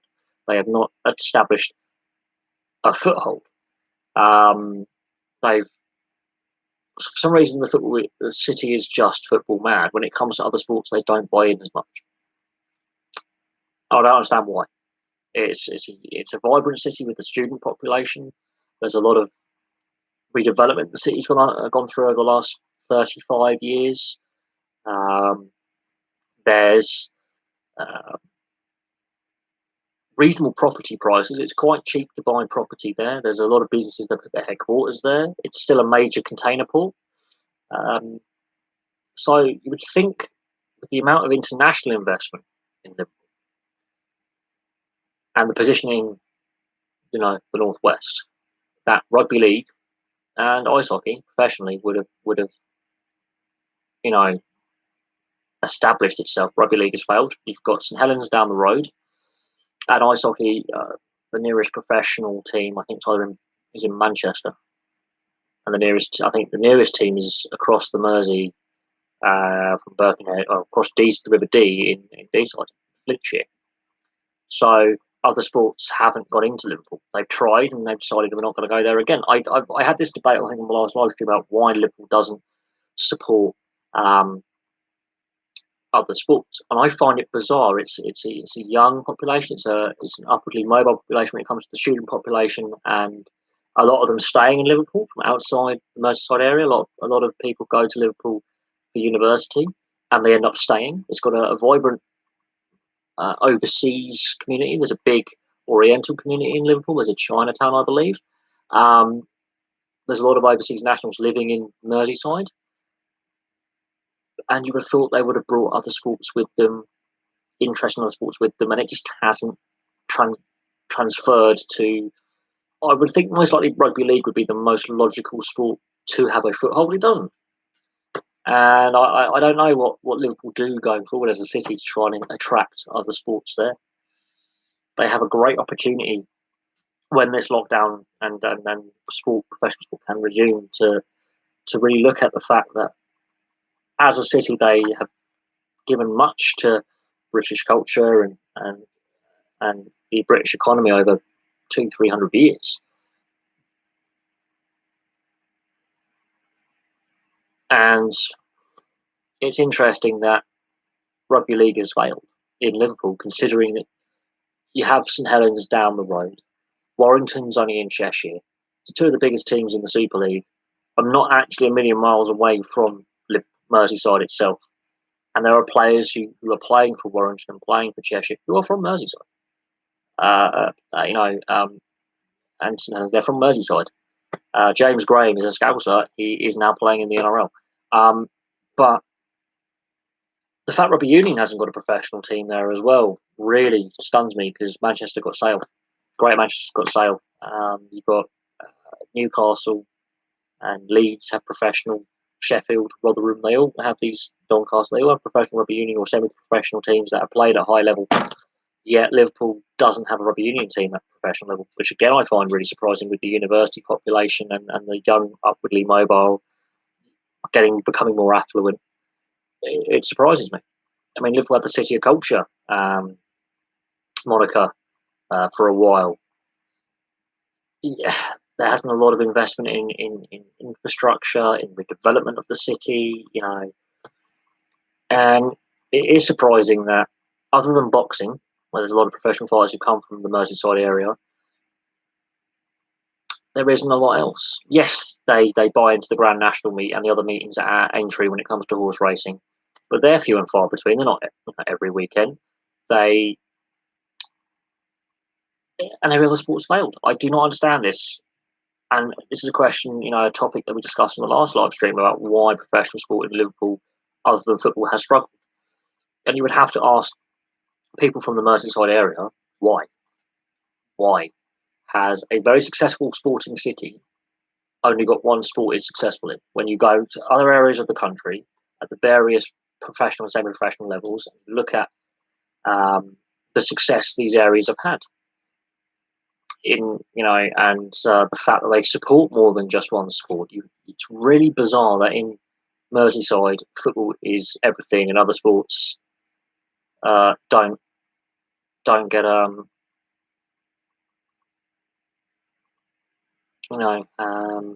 look in. You go to other major towns and cities in the UK, you have your professional or semi-professional football team or your non-league football team, but you also have a rugby union team. Up north, you'll have a rugby league team at amateur level or a semi-pro team. You will have an athletics club. You'll have a cycling, semi-professional, professional cycling team somewhere that uses areas of the location to train and recruit. And motorsport. There's a lot of drivers all over the country, compete nationally and internationally. Look at F1. The home counties is loads of F1 teams are based in the UK. Loads of drivers, past and present, all over the UK. It's not just a rich southeast thing. All over the UK. But you look at Merseyside, and I know rugby union is played there at amateur level. There are amateur level clubs. Rugby league is tried and failed. And it really amazes me that a city that's had the moniker of City of Culture, it's got UNESCO. I think the Liver building is a UNESCO World Heritage Site, or has some kind of status when it comes to it's a listed building. It can't be demolished. It has to stay in the city as a historical attraction. It's a major gateway to, the North Atlantic for trade. It's a container. It's a big port. How Liverpool itself hasn't really, brought into the sports. It really does surprise me. Really does. I don't. It does amaze me. It wasn't always. I don't think it was always this way, mind. But I think with the success that Liverpool and Everton have had from, I would say, the 60s through to now, with constantly being in the top flight. Everton won a fair few trophies since the 60s as well, cup finals, etc. The league a few times. With the dominance overall of the national sport and the main national sport, I can see why there's the interest in the fan base there. But the fact that they don't seem to be interested in anything else does amaze me, because there's a lot of Scousers, who live down the south of England, and there's obviously access to a lot of sports where I live, and I know a lot of Scousers live in the area I live in for work. They've migrated here for whatever reason, economically. And where I live in East Berkshire, we've got ice hockey, rugby union, several rugby union clubs within 5 miles of my house. Football, professional, semi-professional, and amateur. There's access to athletics, cycling, tennis, golf. There's a whole range of sports that, be it amateur or professional, you can play locally and watch. Whole range. We've got multiple golf courses. We've got multiple athletics clubs. There is a lot of sports facilities in the local area. We've got an Olympic-sized swimming pool in the town I live in. We have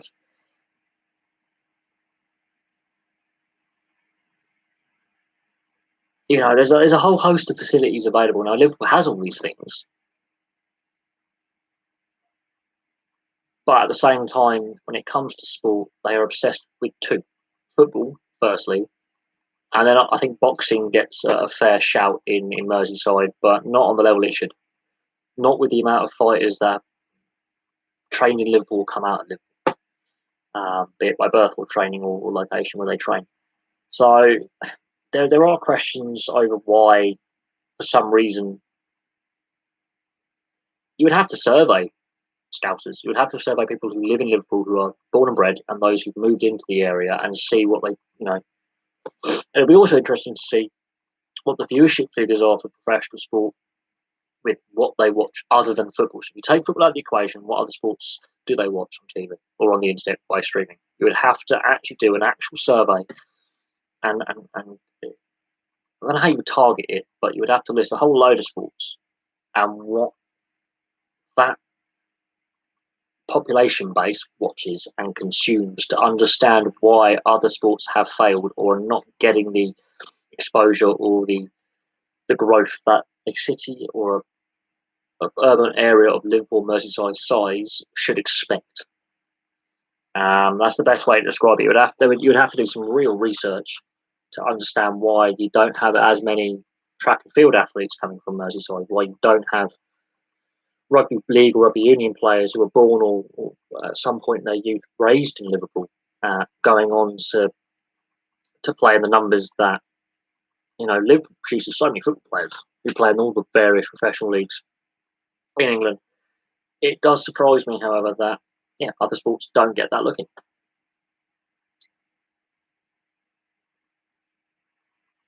It is interesting as well that Everton have got more players coming through their youth academy that are playing for them than Liverpool at the moment.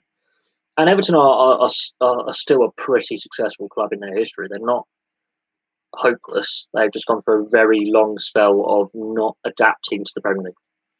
They've never been relegated from it, but they haven't won a trophy since '95. They've only been to one cup final since '95. So again, questions have to be asked about Everton and their lack of success in the last 25 years, and why they are now considered the poor sibling of the red side of Merseyside. Why the blue side really is feeling blue, but at the same time, You look at Everton's history; they're an older club. They won the league before Liverpool did. They won the FA Cup before Liverpool did. They've got a fair amount of silverware in their trophy cabinet, but they haven't won a title since 1995. And again, you have to look at why Everton have had a lack of silverware since 1995 and why they have struggled for 25 years. But they've never been relegated out of the Premier League, or actually, for that matter, out of the top flight. I think, I'm not mistaken, Everton are the only club never to have played a single season outside the top flight.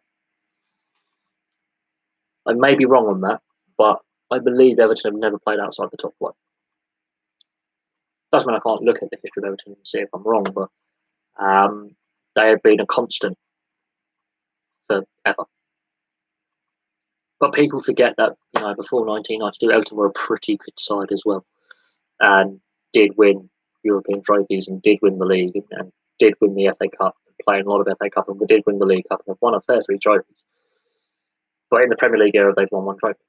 Blackburn have won more trophies than Everton have in the last since 1992, and we're no longer in the Premier League. So there is some concern if you're an Everton fan that the club is becoming mediocre and will continue to be mediocre for a long time. 25 years since your last trophy, that's a long drought for a top flight club that has consistently been in the top flight. They are producing the local talent at the moment and giving them a chance in the main team, but at the same time, they're not winning anything, which is all well and good, which makes you wonder how long these players are willing to stick around. Now, Leon Osman stuck around for his entire career, pretty much. Wayne Rooney moved on, came back and moved on again. And with the way it is right now, how many of the Everton youth that are coming through the system that are playing for Everton are going to want to stick around a team that is mediocre and isn't winning anything and doesn't look close to winning anything for a long time with modern football. The thing is, I can see them actually sticking around because of financial constraints for the next 5-10 years. And they are the poorest side when it comes to trophies in recent history. But they're the older club and they have a longer history than Liverpool. Just people tend to forget that. And a lot of football fans are, for some reason, only really interested in football post 92. They don't really look at the history books pre 92 because it isn't the Premier League era, which I think is wrong. Because if you look at it, there are periods where Liverpool and Everton were crap. And there are periods where Man United were pretty crap as well, crappier than they are now. Man City were as low as the 3rd tier in the late 90s. They really plummeted down the leagues and nearly dropped down to what is now League 2. So a lot of Man City fans haven't stuck with the team when they were crap. A lot of them are glory hunters and don't live in Manchester now, which I think is a shame because that was the Manchester club, really. You look at the history books and the top 10 most successful teams all time for matches won, trophies, and all that. Everton are in the top 10. Yeah, South Sharks, all their players are South African. That I think will change. Yeah, Faf de Klerk is a really good scrum half. And if you look at the all-time list of English clubs, all-time, Liverpool actually come out on top for trophies won. Man United are not the top team historically in England, and Blackburn are still in the top 10 for top flight seasons and matches played and a whole host of other things and matches won, which is another thing. Matches won in the top flight is a big thing. Not just matches played, matches won in the top flight and top flight success. God, what's my phone doing now? My phone's doing something. I was going to talk about EE and a valued customer. I've now got a message from them saying, "You're a valued customer, I want to hear your feedback," and I'm going to give them a big middle finger. Who's Blackburn? Burnley? Oh, go away. Burnley are our biggest rival, followed by Preston North End. And that is a real hated rivalry. Also, I will be doing a video on when I hit 2,000 subs. I've always stated that when I hit 2,000 subscribers, I will wear a Burnley shirt on this channel. So that's something to listen to. I have always stated since the channel's inception that when I hit that milestone, I will put on a Burnley shirt of any era and wear it for the entire live stream. And the abuse I'm going to get, and the confused faces from new subscribers. But I will be doing a video in due course explaining that decision to wear a Burnley shirt. It's all really tongue in cheek when it comes to wearing a Burnley shirt. But if you actually were to go up to Lancashire and see the hatred with Burnley and Blackburn, it's not pleasant. It's vile. It's absolutely vile. It's a horrible rivalry. That one of the most hated rivalries in English football. It's not a pleasant experience if you are the away fan of that game, I tell you. And ironically, I've seen Burnley play a fair few times as well, because my granddad's a Burnley fan, which just makes it all the more awkward. But we have good banter, we have good tongue-in-cheek banter, but a lot of fans in the Northwest, oh God, it's not a pleasant rivalry, and it has deadly consequences in the past. It's bad. Leeds is an interesting one with it. Rather, you could say Bradford City are their closest geographical rivals, but they're not in the same league. Leeds is an interesting one because you've got two Sheffield clubs, United and Wednesday, who hate each other. And again, they're in different leagues at the moment. But Leeds, they've had a very heated rivalry with Manchester United for a very, very long time. And it's the Yorkshire-Lancashire rivalry, I think, more than Manchester-Leeds. But Leeds were a very successful club in the 60s and the 70s as well. They were a very, very successful team for a while. They were the dominant team in English football. And this is when Man United were on decline, and Liverpool were on the rise, and then Leeds declined and Liverpool dominated for the best part of 15, 20 years. But no, Leeds, Bradford is a pretty heated rivalry as well. It just doesn't get the attention that it should, because they don't play like each other enough, because at the moment they're in different leagues. But Leeds fans have a pretty toxic element as well. That dates back quite some way. There are a lot of big rivalries in English football that I think everyone goes on about the Man United Liverpool rivalry, but there are some pretty big ones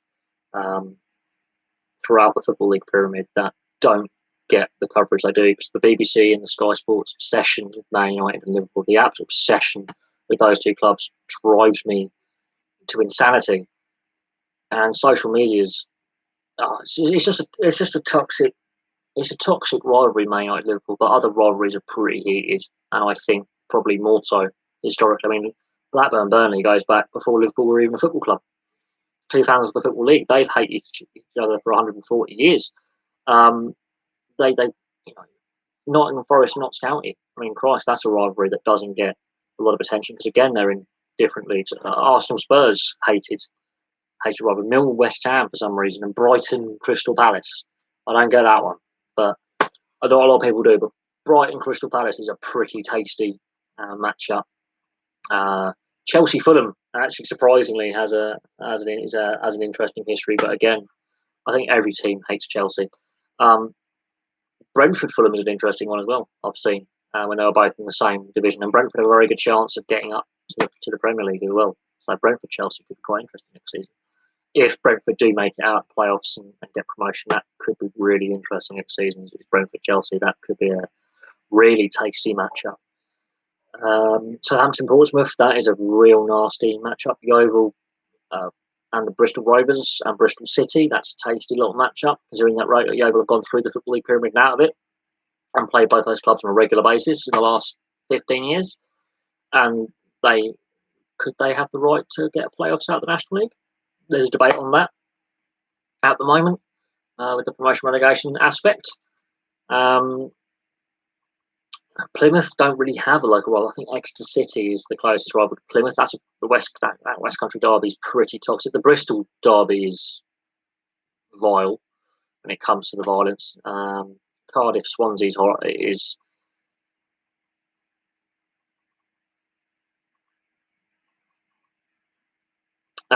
well, you do tend to have this is where having like a league like the NHL or the NRL breeds rivalries, because every season you're seeing your biggest rivals every year, minimum amount of times a year.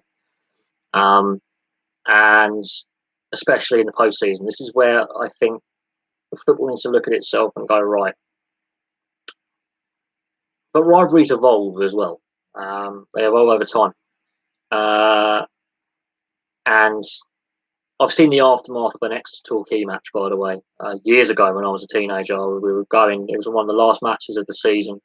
And we went down to Torquay for a summer holiday, West Country, and there were burnt out cars in Torquay and Paynton, like gutted at the side of the road.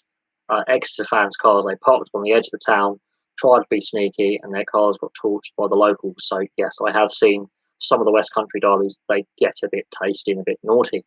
I've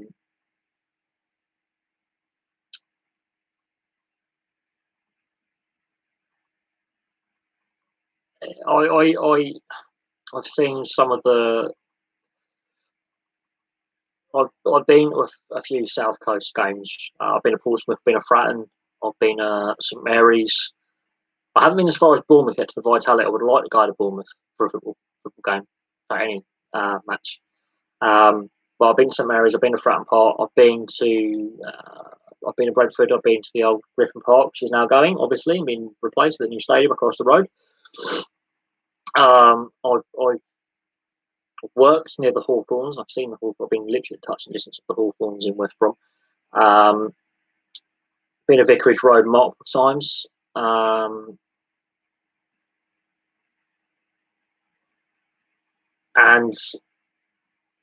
there's a lot. I've been to Medeski a lot. So I've done my tour of the southeast and the south coast when it comes to football, and I've seen some pretty bad things. So football rivalries outside of Manchester United, Liverpool, they exist, and they are heated. They exist and they are heated, and they have been for a long time. But the media's obsession with Man United and Liverpool drives me batty. It does. And now, because the Newcastle takeover is so protracted, they're getting a bit obsessed with the whole Newcastle thing to a point, and then it goes quiet for lengthy spells, and the interest comes back, and now there's the, oh, you must block this deal. It's like, well, you weren't saying that with Abramovich with Chelsea, or Khalid with or Mansour, what is it with Man City, and some of the other owners who've had a bit of dodgy money in their pocket. They want just the media's obsession with a couple of clubs does my nothing. And there are over 90 clubs professionally in this country. I think over 100 now, with some of the National League fully professional. I think most of the National League's fully professional as well. So there's more than just a couple of clubs in this country. Fans get a bit pissed off. Another rivalry that is really heated is Shrewsbury and Wrexham over the years. That's another one. You've got Birmingham Villa, Villa Wolves, Birmingham West Brom. You throw Walsall into the mix. The various clubs in the West Midlands all hate each other. I would say Leicester would probably rival any team in the Midlands, East or West. Norwich and Ipswich, another rivalry there. I could go through the whole football league and go, these are the biggest rivals of this club, and this club's the biggest rival of that club.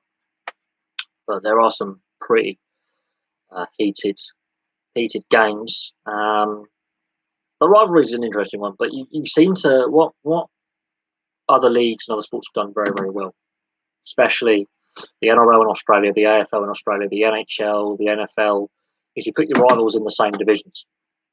You have the league broken divisions and conferences, and you play your rivals more in the regular season and the postseason. And the postseason, the playoffs, we could argue that with the NHL now putting in this 24-team playoff structure for this season as an emergency measure, because obviously the season isn't completed, that is something that some fans aren't happy about. But the NHL has proven that it will constantly change the playoff structure throughout its history.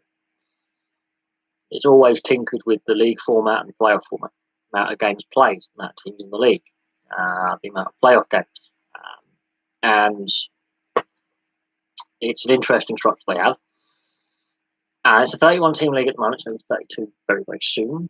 And 24 out of the 31 teams this season will be in the playoffs in a different structure than normal. It would be 16. It's 2/3 of the league. would make the playoffs this year under the current proposals that have, in principle, been agreed upon.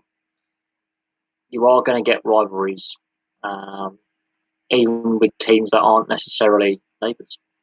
Geographically, there are rivalries in the NHL. Any of the original 16 play each other, there's a rivalry there.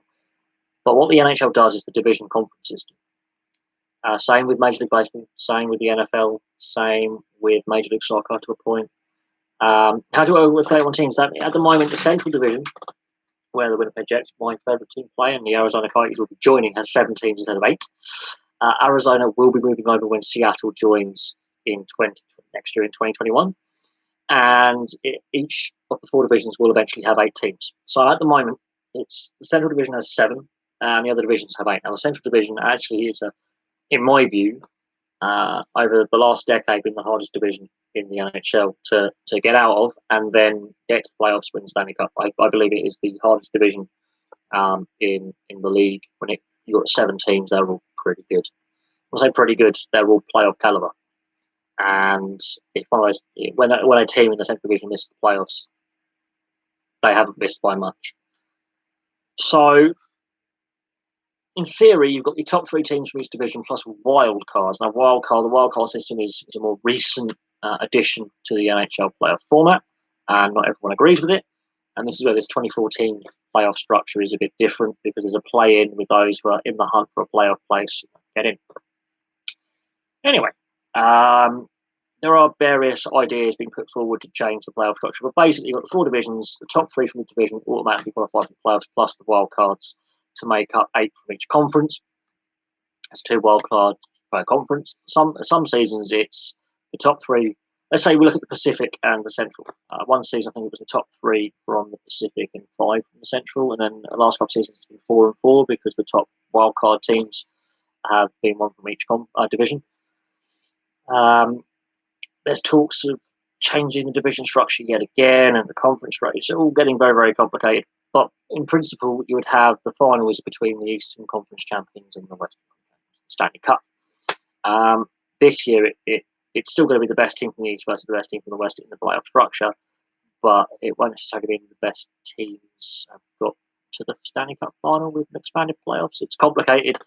There's a lot to think about. Will this be a permanent addition to the playoff calendar? Will they change the format going forward? Because they've got to play in hub cities, and this is the interesting thing. Playing without fans and playing in a quarantine environment is something that, for some reason, the NHL has gone, we can only play in certain locations, whereas the Premier League are still battling over the neutral venue plan. So, depending on the league and depending on the league's governance and what players and medical officials and club officials can all agree on, is they want to play at some point. One thing when we have disagreement is when we play, how we get back to getting sport back and running again, and when fans will be able to turn up the games again. I think the way to do it is to make fans wear face masks throughout the duration of the match, and food and drink is only available before and after the game, not during. So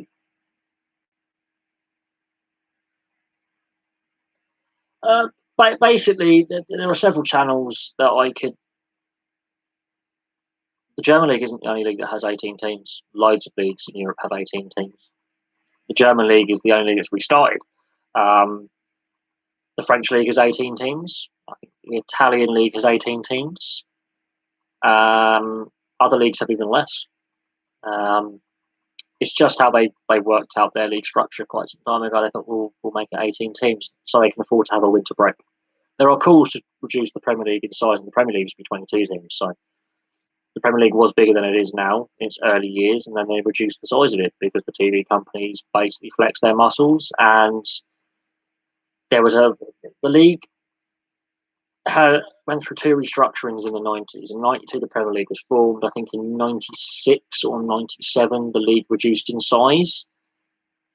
I believe it was the end of the 96-97 season, the league reduced in size from 22 to 20 teams. So 5 teams were relegated at the end of the 97 season. So the English Premier League is 22 teams. Not not 20. And a lot of people forget that as well. It was actually harder to win the Premier League in the first 4 or 5 seasons it was going than it is now. There were more teams you had to play. The German league system, I think, has been 18 teams for quite some time now. I believe it was 20 at one point. I think in the last 2 decades it has shrunk down, but I think Serie A is the same. I believe the Spanish league's the same. I believe the French league system's the same. Although there are plans with the French league to reduce the size of that. It's interesting their league is smaller, yet look internationally, their team is more successful. They play less league games, so their players are more rested when it comes to international football. Something to consider. They have a higher percentage of homeborn players, a homegrown talent, and less league games played. I think they 4 or 6 games less per season, or something like that. They play less league games per season. They have a winter break, and their players are more rested when we come in to international tournaments. More of their players are domestically based. More high percentage of players play in the German system. The German system works very, very well. There are calls to reduce the size of other leagues to match the German system, but again, money has a lot to do with it. TV companies have a lot to do with it, and obviously players want to play in the top level. Players want to win the biggest trophies. So whether another league restructuring happens, it's very likely to happen following this prolonged lockdown and this prolonged lack of sport. We are looking at a league restructuring. I mean, I started the live stream with the Huddersfield, talking about their owner, talking about 50 to 60 clubs going out of business, including Huddersfield. It is something to think about. But no, not all leagues have 20. The Championship has 24, for Christ's sake. So there is no universal, this league has to have 20 of this league. The Scottish League, I think it's 12 teams at the moment in the Scottish Premiership. It used to be 20. Scottish football has gone through many restructurings of its league system.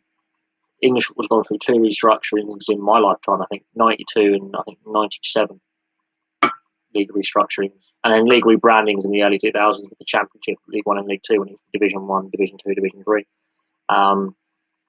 The talks about league restructuring are happening in Scotland. They're happening in England. They're going to happen in other leagues in Europe, no doubt. There's going to be talks about restructuring the football league pyramids that they have because of this shutdown. And it's not just 50 to 60 clubs in England that are going to go bust. You look across Europe, you see a similar number, if not more, facing similar financial difficulties going forward. And who knows what is going to happen long term? Who knows the outcome of this lockdown? What's going to happen going forward? But the EFL has to be careful about how it handles things. The plan is the NRL is planning to return this weekend on the 28th and play what would be the 3rd round of fixtures. And on the Super League front, they are tentatively mentioning August. August is a provisional restart. That's 3 months' time. August is when the Pro 14, Rugby Union, and Rugby League, Super League plan vaguely. They haven't given a set date in August, but they're feeling out an August restart date. Rugby Union's got a lot of money problems. The fact that Rugby League, I think, is the only professional sport in this country that has had a government bailout during this crisis tells you all you need to know about the finances of Rugby League. They're up the Swanee, and the TV deal with Sky is crap, and the crowd numbers aren't great. Rugby League is a sport that needs to reinvent itself, and there are some journalists and experts Rugby Union saying they should shrink the size from 15 to 13 aside, then just merge it with Rugby League and just make it Rugby League. They say, oh no, we must still have scrubs and all that. Well, if you're going to have a 13-a-side game, you're going to have to change how the scrum works or the backline works. So you might as well just basically reinvent the sport. The Rugby League World Cup next year, there are no plans to move it as of yet. The fact that the NRL is returning on the 28th of this month says to me that will give the push to get Rugby League restarted in Europe and North America. The issue, the difference between the NRL and Rugby League here is Rugby League here covers 3 countries, Canada, France and England. Rugby League over there covers 2, and they've already put plans in place for New Zealand Warriors to play all their games in Australia. So the travel problems that Rugby League here is going to face with the 2 French teams, Catalan and Toulouse, and their travel arrangements, and Toronto and their travel arrangements with the 14-day quarantine, they're going to have to play all their games in England in order for an August restart to work. 14-day quarantine, and the same vice versa going to play games in France, 14-day quarantine. So logistically, if Rugby League is to return, they're going to have to play all the games in one country, most likely France or the UK. Most likely the UK, although France could be a good second bet. All the games are going to have to be played behind closed doors, and they're going to have to select venues. They can't play at all grounds. They're going to have to select a handful of grounds in locations that have had less infection, less rate of hospitalisation, less death rate. And they're going to have to do what other leagues have done with hub cities and regular testing. I can't see Rugby League coming back this year. But if it doesn't come back this year, the RFL goes bust. So Rugby League is in a real situation where it may not survive as is, and teams will go out of business.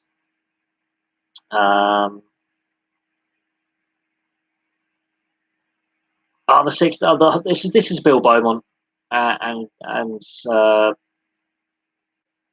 obviously there are concerns about when rugby unions play, but rugby union, much like football, much like rugby league, much like cricket, has got itself a lot of fixture congestion, and the fact they haven't actually technically played the rest of this Six Nations yet is interesting. The summer tours have gone up the Swanee. The Orange Internationals have gone up the Swanee.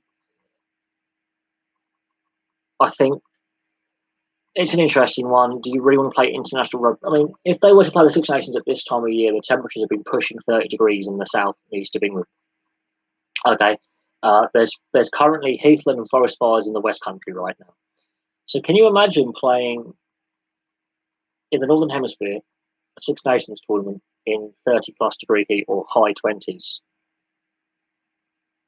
It's going to be a problem, isn't it? And then you've got to think of the TV companies and their, commitments to other sports. Absolutely. Other sports may not like that. They might go, you're nicking our viewership. But the discussion about sports TV rights are obviously hotly debated right now with CVC, these capital investment people, buying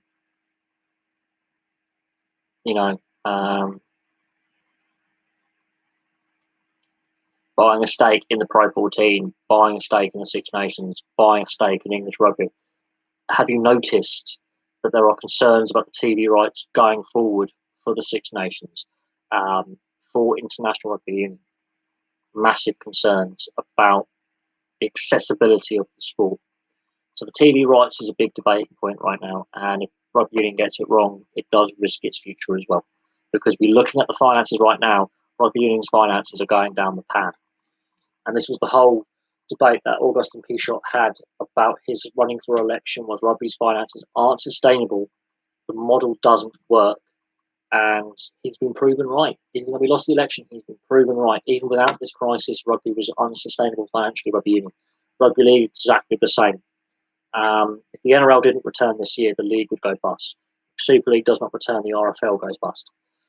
So while they're big international sports to a point, and they do have a loyal and committed fan base, the TV deal isn't sympathetic. In the NRL's case, where has the money gone? Super League, the Sky TV deal is pathetic, and Sky basically calls the tune when it comes to rugby league in this country, which is wrong. We need to have a reassessment of the TV rights in this country and why the game is not being pushed in the south of England, and why governance is seen as protectionist, outdated, middle class, the working middle class white and middle-aged when it comes to governance. They have basically, been singled out as being out of touch, poorly governed. Old Boys Network, same rugby union, out of touch, poorly governed Old Boys Network, and both codes of rugby are facing massive financial complications right now that have been exacerbated by the coronavirus. If you take the coronavirus out of it, the RFL is still losing money. Rugby union has got an unsustainable club structure financially, and the whole Saracens salary cap scandal has really damaged the image of rugby union. I think other sports are trying too hard. I think cricket's made a blunder with just putting itself behind a paywall. We know that. They come up with the 100 idea because they're desperate, not because they actually think it will work. They're getting desperate. They're trying the Hail Mary plan. And what we've seen from the cricket fans in a response is they're not interested. And they're trying to attract new fans. And while they managed to sell a lot of tickets, they didn't sell as much as they were planning to. They next year, not every stadium can be sold out, and no one can afford to buy it next year. And the reaction I've seen online from the majority of cricket fans is, we're not going to watch this crap. This is not what we want. We want free-to-air cricket, not a new format that no one wants. So the ECB are in a right shitter right now. They're losing hemorrhaging money. Oh, football's built on debt. Football's built on debt. The football model is completely unsustainable, considering that in the last 12 years economically before this crisis, people's real wages haven't grown, but football salaries have gone through the roof, the transfers have gone through the roof, the subscription money's gone through the roof, the ticket price has gone too high, agents' fees have gone through the roof. Football's got so much money in it, a lot of it's to do with debt. And now that fans can't be in attendance, football was basically now admitted we are going to go bust. Whereas before they were saying, "Oh, we're not." They even admitted in 2016 that they could let us in for free when they were put under pressure to justify the ticket price. Half the Premier League said, "Yeah, we can let you in for free. We just choose not to." That season, in the 2016-2017 season, half the Premier League clubs admitted they could have let us in for free and still made record profits that year. They admitted that. I know the players won't like it. The clubs will love it. It means they can maximise profits. The players will hate it. The players want to make money. The players are greedy. The clubs are greedy as well. This is why the clubs have been furloughing staff and asking their players to take permanent pay cuts. The clubs want to maximise their profits because they'll rehire their staff on lower wages, and they will sign players to lesser contracts. The players will not agree to a salary cap. The clubs will readily agree to a minimum maximum salary cap. The clubs will readily lap that up.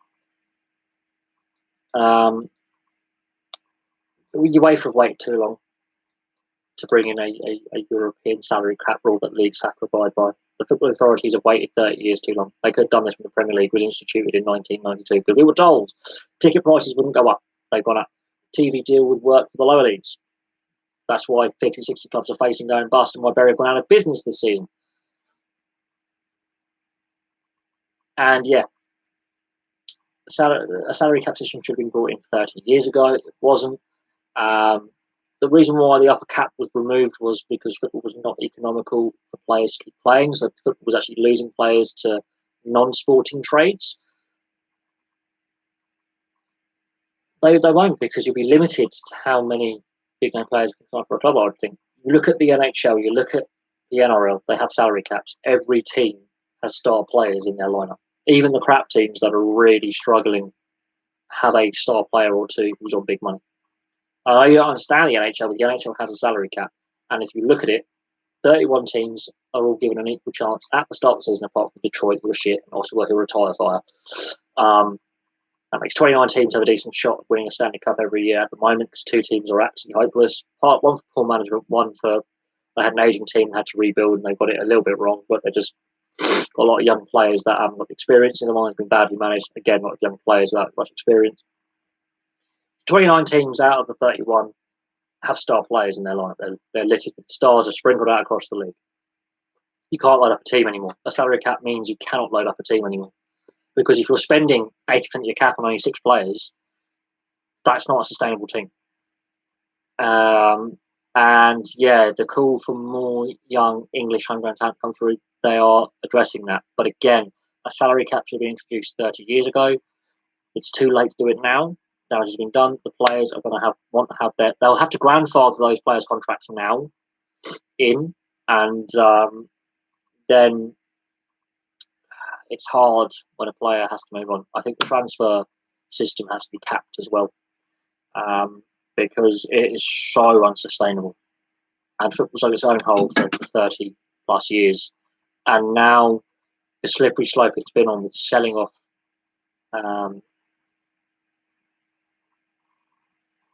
assets to overseas investors across all the leagues in Europe, not just British football, French football, I think German football started to do it and they're regretting it, Spanish football, Italian football.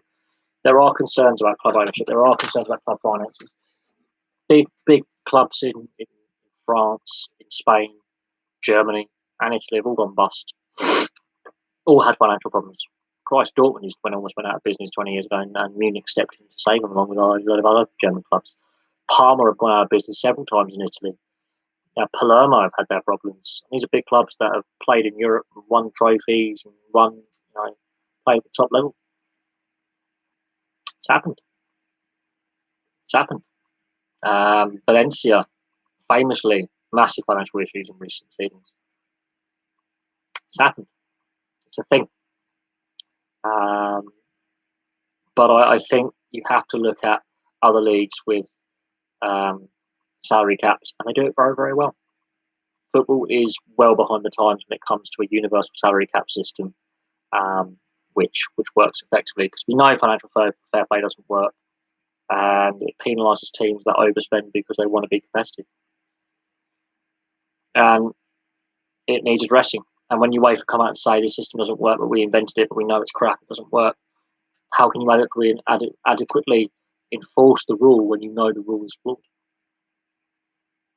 And if you bring in a salary cap system, which is universal, all teams have to meet that requirement. So therefore, you can't load your team with stars. You can't overload with contracts. So some teams will be forced to sell a lot of players in order to be cap compliant.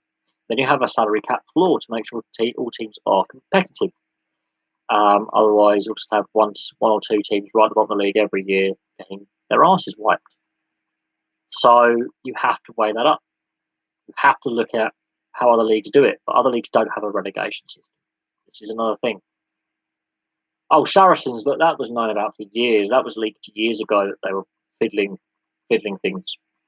You look how loaded their squad is under a salary cap system. Their squad is absolutely loaded with talent. That would in any other situation be playing all the other clubs separated. It is loaded with talent. It's top loaded. There is no way under a salary cap system that is sustainable. The other clubs seem to the most part. I think there are other clubs as well that have had some cap dodging as well, but not on the same level as Saracens. And I think the Saracens expose would put the backside up any professional sport that has a salary cap system not to break it. But again, when you have a promotion relegation system, you have to alter the cap for promoted teams. And then when you get relegated, you would have to unload that talent. So this is where a promoted team could pick up relegated talent and keep themselves competitive, because players will be hurt by being told, hey, stats don't lie, you've been relegated from this league, you weren't good enough. And they think, well, actually, I have been playing in this league for 5-10 years, I am good enough. Puts the downer up a player, you makes a player want to perform. Oh, look, I think academy players, there's a reason. A lot of the Saracen players did come through the academy. A lot of them didn't. And they did top load talent. And they did offer some big contracts to some big name players, even academy players, when other clubs were trying to get their signature, couldn't afford to. Yes, you should be awarded for producing players, but at the same time, you shouldn't take the piss out of the system that's helping you produce players. And Saracens have been pissing around with the cap for 20 years. They have. It's a known fact that they got caught for like 3 years worth of cap breaches. They've been doing it for 20. They just finally got caught. Bath were doing it in the early days of the cap as well. Didn't actually get caught. They got done for other stuff, drug use and things like that. But there are several clubs in the English structure.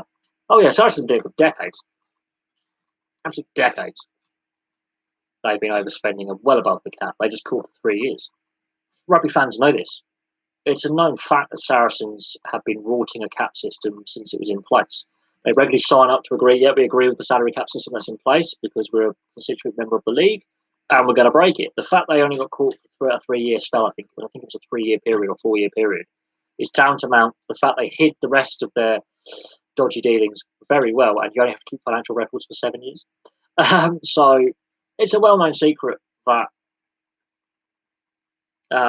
they've been mugging off salary cap system for 2 decades. Bath were doing it as well for a long time. It didn't pay off for Bath. It sort of paid off for Saracens. Now they've sort of been caught out, and whether they can get back to the top flight or not is another thing. Because now suddenly everyone's calling for ring fencing. Well, hang on a second. Bristol won't have been calling for ring fencing, but his team, he's also below on his players. You look at Bristol; they're clearly breaching the cap. It's so obvious. They've top-ended talent. They've overloaded talent so they can stay in the league. Now they're calling for ring fencing. That is called hypocrisy of the highest order. And the Bristol owners are knobber anyway, because he's trying to buy all the Bristol sports teams, and Bristol Rovers are like, well, you bought every sports team in Bristol apart from us. They've clearly top-loaded. They're clearly in breach. It's so obvious. The salary cap system is broken. Same in French rugby. It's a higher cap and higher cap floor, but again, you see teams top-loading talent. We know they're breaking the salary cap system. The salary cap in rugby is so often flouted. I could tell you Leicester probably breached the cap in the 90s multiple times because they were they won so many titles in a row. They're clearly probably breaching it, got away with it. Loads of clubs have done it. Saracens were made the example because they did it so blatantly. And even after the investigative journalists from various newspapers and websites exposed them and worked in concoction with each other, it wasn't just one publication. Every rugby journalist was interested in the whole Saracen story. So when one broke it, they all fed on it like vultures. They kept doing it. After they were exposed, they kept doing it for 2 more seasons. So I have no sympathy for Saracens. The fans are an arsey bunch anyway. Harlequins have been relegated out of the Premiership. Harlequins have had their own scandals, but Harlequins operate on a far smaller budget. But they're a decent team. They've had some decent players. My dad was a Harlequins fan. I mean, I can get to the Stoop within 40 minutes of my house by train. When fans obviously can return to games, obviously. I have a soft spot for Quins, I do. My dad was a fan all his life. Things to do with the Army Navy at Twickenham as well. A lot of Army and Navy personnel are Harlequins fans because of the Army Navy match taken place at Twickenham and the Stoop being next door. But I have a soft spot for Quins, absolutely. But I like the Exeter Chiefs. I like London Irish, although London Irish have got problems. Partly they're not very good. Do I go there? I've been to Twickenham a lot. I haven't been to the Stoop yet. I've been past the Stoop, past the stadium. I think it's a very, very good facility. I would love to see a Harlequins game at the Stoop. Problem is my job. I do a lot of Saturday overtime when I can, when overtime is allowed, and the hours I do and the money I earn, I can't justify spending the money on a train ticket and then a match day ticket and food and drink. I can't justify it. Not with what I'm living off. I cannot justify it. There's a reason why I've moved back home. One reason my flat was uninhabitable, if you watch some of my videos between October and March. Another reason is it was becoming unsustainable financially. I cannot justify the expenditure on going to sport. Ice hockey out of push at Michael Ice Hockey, and I haven't been there since September, so I can't justify the spending. That's the problem. I can't justify it. This is why I don't have BT Sport. This is why I don't have Sky Sports. This is why I don't have Premier Sports. I can't justify the expenditure on a monthly bill. I always pay my bills yearly, apart from my phone bill and internet. So my motorcycle finance is another monthly payment. Apart from that, my insurance, my road tax, everything's done yearly. So this is why I'm going to get a yearly subscription to the NRL, because it's a one-off payment of 120 quid. I can justify because I budgeted for it. But this is the problem that sport has got to face up to, is sports fans are being priced out by the fact sports teams in the top leagues don't take into consideration transport to games. They don't. They really don't. They put their match night prices and match night food and drink. They do not take into consideration for home or away fans, especially away fans, transport costs. They don't take into consideration How much do our fan base on average earn? They don't. They treat you like a commodity. All they see is your cash leaving your hand or your credit card or debit card into their account and into their pocket. They do not take into consideration travel costs, food and drink, and can you sustainably finance yourself. They don't.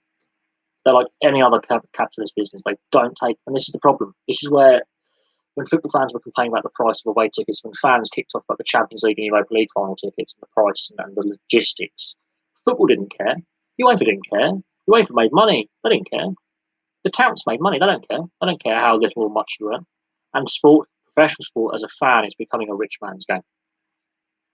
And this is where the calls for free-to-air TV keep growing. And justification of paying so much to watch TV and paying so much to go to games is getting harder and harder to make on a sporting standpoint from their end. And now, without fans, these sports are clearly on their knees. They clearly lied about their books and their finances. Rugby's been found out that finances are a mess. Football, which 4 years ago we could be let in for free or for hardly anything, is now realising without fans we are needed long term to cover some of our excessive spending that we've been hiding very well with writing off losses against tax. They can't do that at the moment. Football has been exposed for how greedy it is and how it's taken advantage of fans for so long. And it's just not tolerated. It's not going to be tolerated long term. And the sport, the team owners and the clubs don't take into consideration, right, let's have a look at the economics of the area that we are based in and our fan base. So some of the big Premier League clubs have an international fan base. They know they're going to get fans from overseas fly into games to watch games. They don't know. They've sold the product very well overseas to the detriment of local fans. This is why they can charge stupid ticket prices. You've got to take into consideration the average earnings of your fan base. Oh, Wembley's a shit stadium. It's a horrible stadium. The amount of fans who complain about the atmosphere, the seating, the distance away from the pitch, the logistics of getting there, how crap it is. It doesn't matter if it's rugby league, rugby union, football. The amount of fans who complained about Wembley as a venue. For some reason, the NFL seems to jack off over it, but everyone else hates Wembley. But it costs so much in London to go to watch sport. Club Wembley gets criticised for ticket prices constantly, even by fans who live in the southeast. I live 40 minutes away from Twickenham, hour and a half by train and tube to get London Overground to get Wembley. Let's say 2 hours. 2 hours to get to Wembley from my house. If I was going by the North Circular, if let's say a friend was driving, parking your car's going to get nicked probably. Seriously, parking's a nightmare, transport's a nightmare, logistically it's crap. I will say this: getting into London's a nightmare on be it your own transport, public transport. Now, I used to go to the Ace Cap a lot, which is on the A40 and North Circular. It's quite easy to find actually. Getting to the Ace Cafe is a nightmare. You've got to go down the A40 and then the North Circular. Absolute nightmare. Absolute nightmare. Parking limited. Vehicle security. So if you drive in your own vehicle, God, I've been at Ace Cafe and people tried to nick motorcycles and cars. Oh yeah. So when you say like people the sport, that's great. They've got a lot of professional teams in rugby, in football, rugby league. They've got two teams. They've got a lot of sports. It's great. Not every Londoner can afford to go to the Emirates, to go to Stamford Bridge, to go to the Valley, to go to Selhurst Park, to go to Wembley, to go to Twickenham. They can't. You will find a lot of fans will travel great distances to get to Wembley and Twickenham, and they're not from London. Even if you live just outside London, I live half hour by car. I've got on my little 125, I've got into London within half hour. I've managed to get straight down the A30 into the edge of Kingston upon Thames in half hour. I've got into Uxbridge from where I live 45 minutes. I haven't even got to any of the major stadiums at this point. So logistically, yeah, it costs money. And I look at how much it costs for me to get to a place called Ivor, which is on the edge of Slough, just on this side of the M25. 2 hours by train. I have to change twice. 2 hours. That's also walking from the station to where the mechanic was based to fix me. 2 hours. And I'm not even in central London. So when you say London sport, yeah, they get a lot of sports venues. Doesn't mean Londoners can afford to go because you've got to look at living costs. God, it's extortionate travelling around London. God, it's extortionate living in London. Food and drink, Jesus Christ. And ticket prices are Chelsea. I've got a few subscribers who are Chelsea fans and a few mates who are Chelsea fans. I'll use them as an example. One of my mates spent 400 quid on one ticket plus parking plus hotel plus the whole lot for one match on himself. £400, and that's not including getting home the next day. That's not including fuel costs. 400 quid. Yeah, I've seen the proposal. I think you get better weather. You still would like to get snow in March, but you are likely to get better weather if you think about it, and that introduces more running rugby. Whether we get in February is a high chance of snow, heavy rain, strong winds. We saw that in some of the matches this Six Nations that have been played so far. There was a game at Murrayfield where it was just blowing a gale and it wasn't a great spectacle. It turned to kicking. If you play it in better conditions like now, you get more running rugby because you want to keep the ball in play to tire out the opposition's defence. So I kind of am warming to the idea that they move it to start in March or April. I'm starting to warm to that idea. But it's also been done to ease the fixture condition. True, but if they are to move it to March, you can still watch it. It's not going to go away from the TV, is it? It's still going to be the same sport. It's just been played a month later. I think it actually will probably introduce better quality rugby because the conditions are better to play. You're going to have less knock-ons. You're going to have less kicking, which is already a bane of many rugby fans' existence. Less reset scrums because there's better footing. I think on a playing standpoint, it could be better. I'm not overly fussed, but the traditionalists still seem to hold sway when it comes to rugby union. Still the old boys club when it comes to governance, and they're only in discussions. Then they put the proposal on the table. It won't necessarily come to fruition. We may yet still see some hurdles. Partly, I think ice hockey does need a bigger presence in the media. I think the media reporting in this country is shocking, absolutely shocking. That's my personal opinion. It's a great sport to watch. I really enjoy it. We've got some good overseas TV deals with the Swedish Hockey League, their versions of the Champions League, the Champions Hockey League, which is the European ice hockey equivalent of the Champions League in football. We get the NHL on BT, Premier, and Free Sports. I think Sky had some rights at some point. So we get some good overseas TV deals. Problem is, the mainstream media in this country is obsessed with football, to the point of I'd rather not watch it anymore. I think the media, the sports media in this country has an obsession with a couple of sports, and unfortunately, at the moment, there's a lot of negative headlines. And it damages. I'm going to finish on this. I'm going to finish the last one on this. Callum Hudson-Odoi sums up the issue with Kyle Walker, Danny Rose, who are the football players? Moses Keane. There's been a few others. Jack Grealish. I've listed off a good 6 players here. Several of the Tottenham players breaching for it. I'm going through players here, aren't I? They sum up everything that's wrong with football. Their entitlement, their wages that they're on. I remember that they're on big money. Their entitled attitude, their lack of social awareness, and the fact that most of them, I think, apart from Kyle Walker, are all under the age of 25. There you go. All under the age of 25. They've been given a lot of money young, and their attitude stinks of entitlement. Their attitude stinks of, well, it doesn't apply to us. They're not as socially aware. I mean, Christ, Kyle Walker, I mean, he's a veteran player at this point in my eyes. He's been playing professional football now for a long time at top level. If you're going to cheat on your wife, don't put it on social media. Just putting it out there. Just putting it out there. If you're going to invite sex workers to your house, don't advertise it on social media, Mr. Walker, because you're a knob. Danny Rose, he regularly. Oh yeah, look, Pep Guardiola is a knobhead as well. I'm not a big fan of Checkwood Pep. He's an arrogant bastard. Yeah, he's won a lot of trophies, but he's also there's sporting arrogance and there's just general arrogance.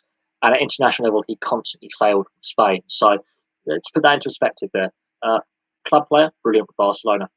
Manager, pretty good manager. He has money. First sign of difficulty, he blames everyone apart from his own failings because he's obsessed with his tactics and his way of doing things. And he wants players who are yes men. There you go. He wants players who are yes men.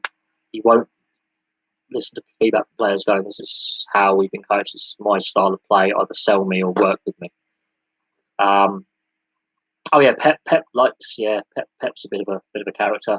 But no, Kyle Walker is known to be a bit of a sleazeball. These are role models. So football has got this image problem that it's going to take a lot to shake. And when you've got club captains like Jack Grealish, who've been in the press for being drunk all over the place and misbehaving before, this is not their first rodeo.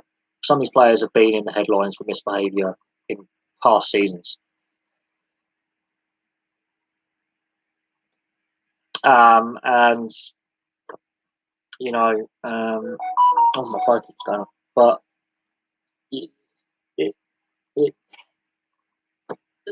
Danny Rose, he doesn't help the case to fight racism or get players, coming back to train or play. You're not happy, you go through the PFA. That's what the PFA is there for. Now, the PFA is a toothless organisation, in my view, because it's been badly led by Gordon Taylor for forever. But Danny Rose going on social media and then slacking off the country, he's biting the hand that feeds him. Danny Rose is a waste of space. If he's that unhappy with football, he should just find a different career. But he just so pissed off with the sport he plays. How can it make it all about it? Winter break for the other sports. Better TV deal, personally. The TV deal it has is small, could be better, could be more accessible, but it has a very good YouTube presence.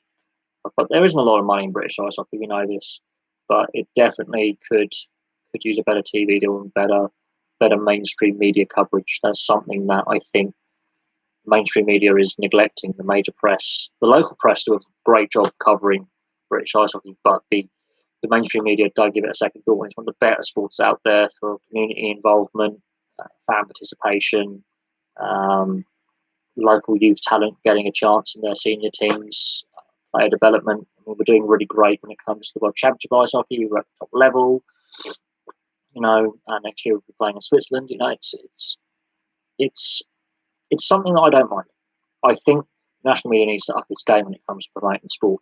That's how you make it hit January, February and get maximum audience attention.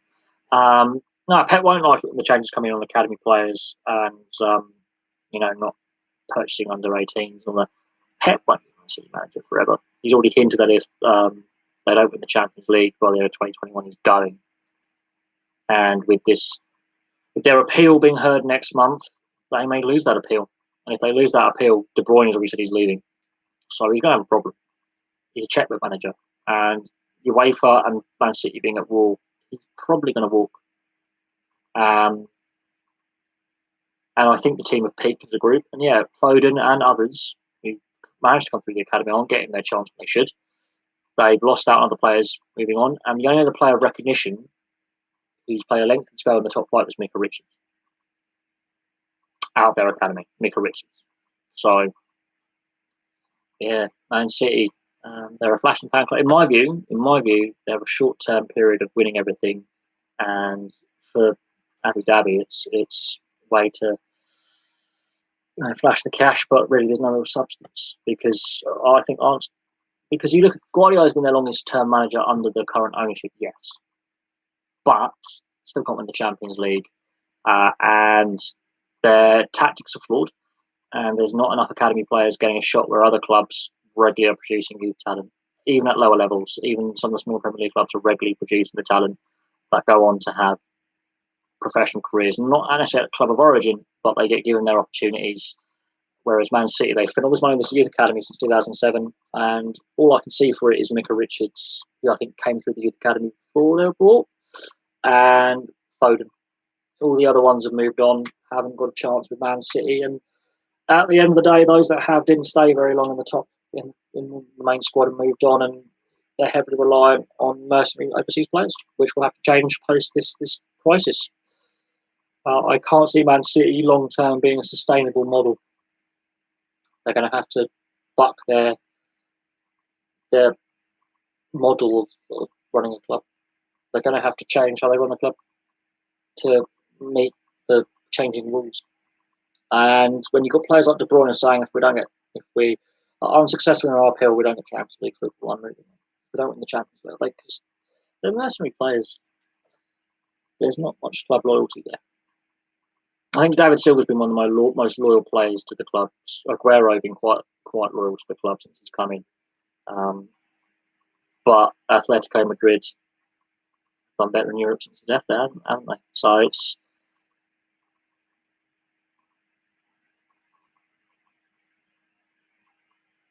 do I approve of moving Six Nations? I'm not against moving it to slightly later in the spring, early summer.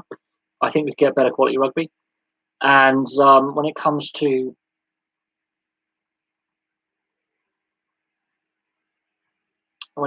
Man City, I think they are overrated. I think they have peaked as a squad, and I think Guardiola inherited Pellegrini, and Pellegrini inherited Mancini. So Pellegrini built on what Mancini had laid the foundations for, and Pep built on pretty solid foundations, and then they peaked. They peaked as a group. They've lost their leadership in the back four. John Stones is hopeless.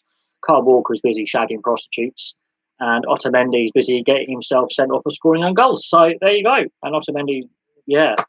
I think Di Michaelis and company were the best centre-back partnership they've had. Edin Dzeko's moved on. He was a pretty solid number 9. Wasn't the most prolific goal scorer, but was a pretty solid player. They've had some pretty good players up front, and they've also had some misses as well. Robinho was a big waste of money. They had that record-breaking season, but I think any club can have a club record season. It's not unheard of. Look at the pace Liverpool are going at. They could, if this lockdown hadn't come when it had come, they could have broken Man City's points record. So they set the bar high and they can't re-achieve it. And they've lost their leader in the dressing room. Silva's going to move on, so they're losing their leader on the pitch. And their current defence, I have no confidence in. Their goalkeeper's got errors in it. So there's that. And yeah, Man City, with all their money, didn't want to pay the money for Maguire. Now, Maguire, as it worked out, Man United, probably not. I think he was better at Leicester City. I think he's regretting that move. I think Leicester have done better without him. Leicester have invested that money from Maguire wisely. And Leicester are closing the gap on Man City. If Foden keeps getting pushed down the pecking order, even though he's got the talent, he's clearly got the ability, he's going to want to move on. And then they could regret losing that asset 5-10 years down the line, massively. Liverpool didn't regret keeping Gerrard as long as they did. They spent the last couple of seasons playing at LA, but they won a fair few trophies with Gerrard, Lampard with Chelsea, and latterly Man City. You acquire assets that are going to help the team. If Foden has been played out of position and not getting the game time, he's got to move on. If he wants to make an impact with England and develop his game, he's got to move on. Unless Guardiola finally sees reason and starts playing him.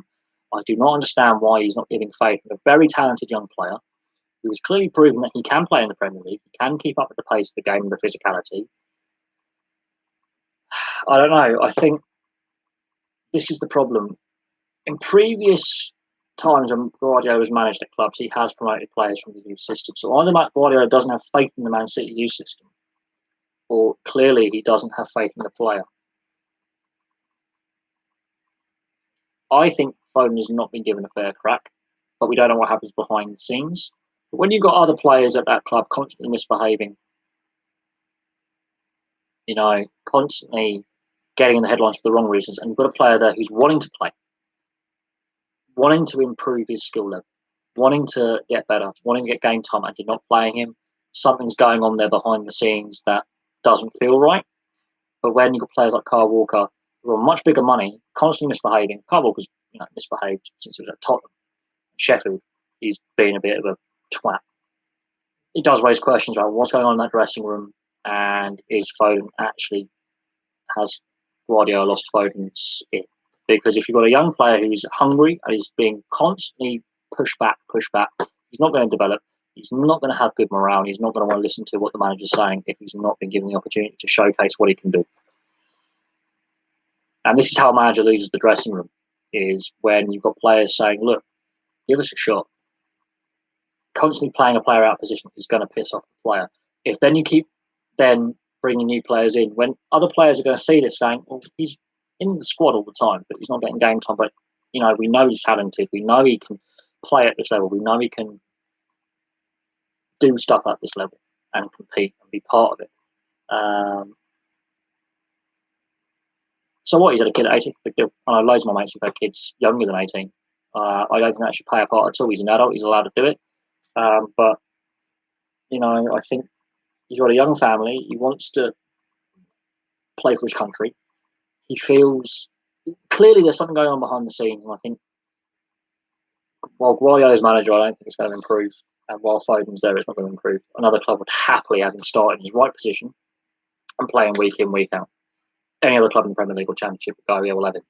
I mean, he may have to drop down to the Championship for a season or two, or he might have to play abroad. But I see that looking less likely with this crisis in what we have with the virus right now, long term. But Foden's best opportunity is possibly away from Man City,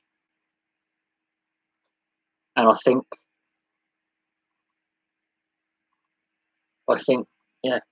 Guardiola is actually hampering rather than helping his development. And I think when push comes to shove, and when it all comes out, and when Guardiola moves on, and we have some candid conversations, and players are open and honest about what's happened, with that record-breaking season and back-to-back titles, and they've still got with the Champions League. But I think Foden will have to move on if he wants to get regular first team and a regular England place, because there are other players like Sancho who are doing really great things at other clubs. There are other players getting more regular game time than Foden, and he could risk being left behind when it comes to top flight experience, international experience, when it's needed in the big tournament. He might get a call up and he might have a bad game or a bad tournament, and then he's in the wilderness again for 5-10 years. But I'm not a Man City fan. I've never been a Man City fan. I feel since the takeover and since they started winning, it feels like a plastic club to me. It doesn't feel like the club has got in touch with its history and some of the success it had in the 60s and 70s. A very successful club before it went through its lean spell of 30 odd years. I think it's lost touch with its history. A lot of fans stay away from empty Etihads. They have to pump fake noise in to make it seem fuller than it is. They have very creative camera angles, and the club is at war with UEFA for a variety of reasons, and the fans don't like UEFA for a variety of reasons, but they were never very good in Europe anyway, so I don't get it. I remember watching Man City get, when on telly in the cup games and everything when they were in Division 3. They sold out Main Road every week that season that they survived with Sean Goater keeping them in the league. Then they got relegated to what is now the 4th tier. They were that close to going out of what is now League One to what is now League Two back in the late 90s. That close. And a lot of their new fans don't know the club's history. They don't know the tough times when they were really struggling. And it's only been since 2000, since they've been in what is now the Etihad, that they've been a stable club, and it was only in 2007 that they've had money. They were a club that nearly plummeted down the leagues, went back up the leagues, plummeted down again, and went up again. They had a very rough 90s, very rough. They were in the Premier League, collapsed out the Premier League, plummeted down the divisions, bounced back up, got relegated again, bounced back up, and it's only since they've been at what is now the Etihad that they've had some stability. Some. And that was before the takeover. There was one season where Middlesbrough scored half their league goals that season against, when it was Sven-Göran Eriksson in charge, at what is now the Etihad, and embarrassed Man City 8-0. Not that long ago. They've had some embarrassing defeats. They can't accept that because they were Guardiola. But no, they have got issues. I do feel that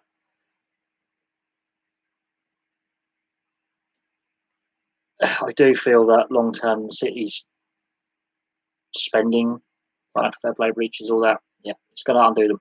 And financially, football long term, I don't think they can justify the high ticket prices.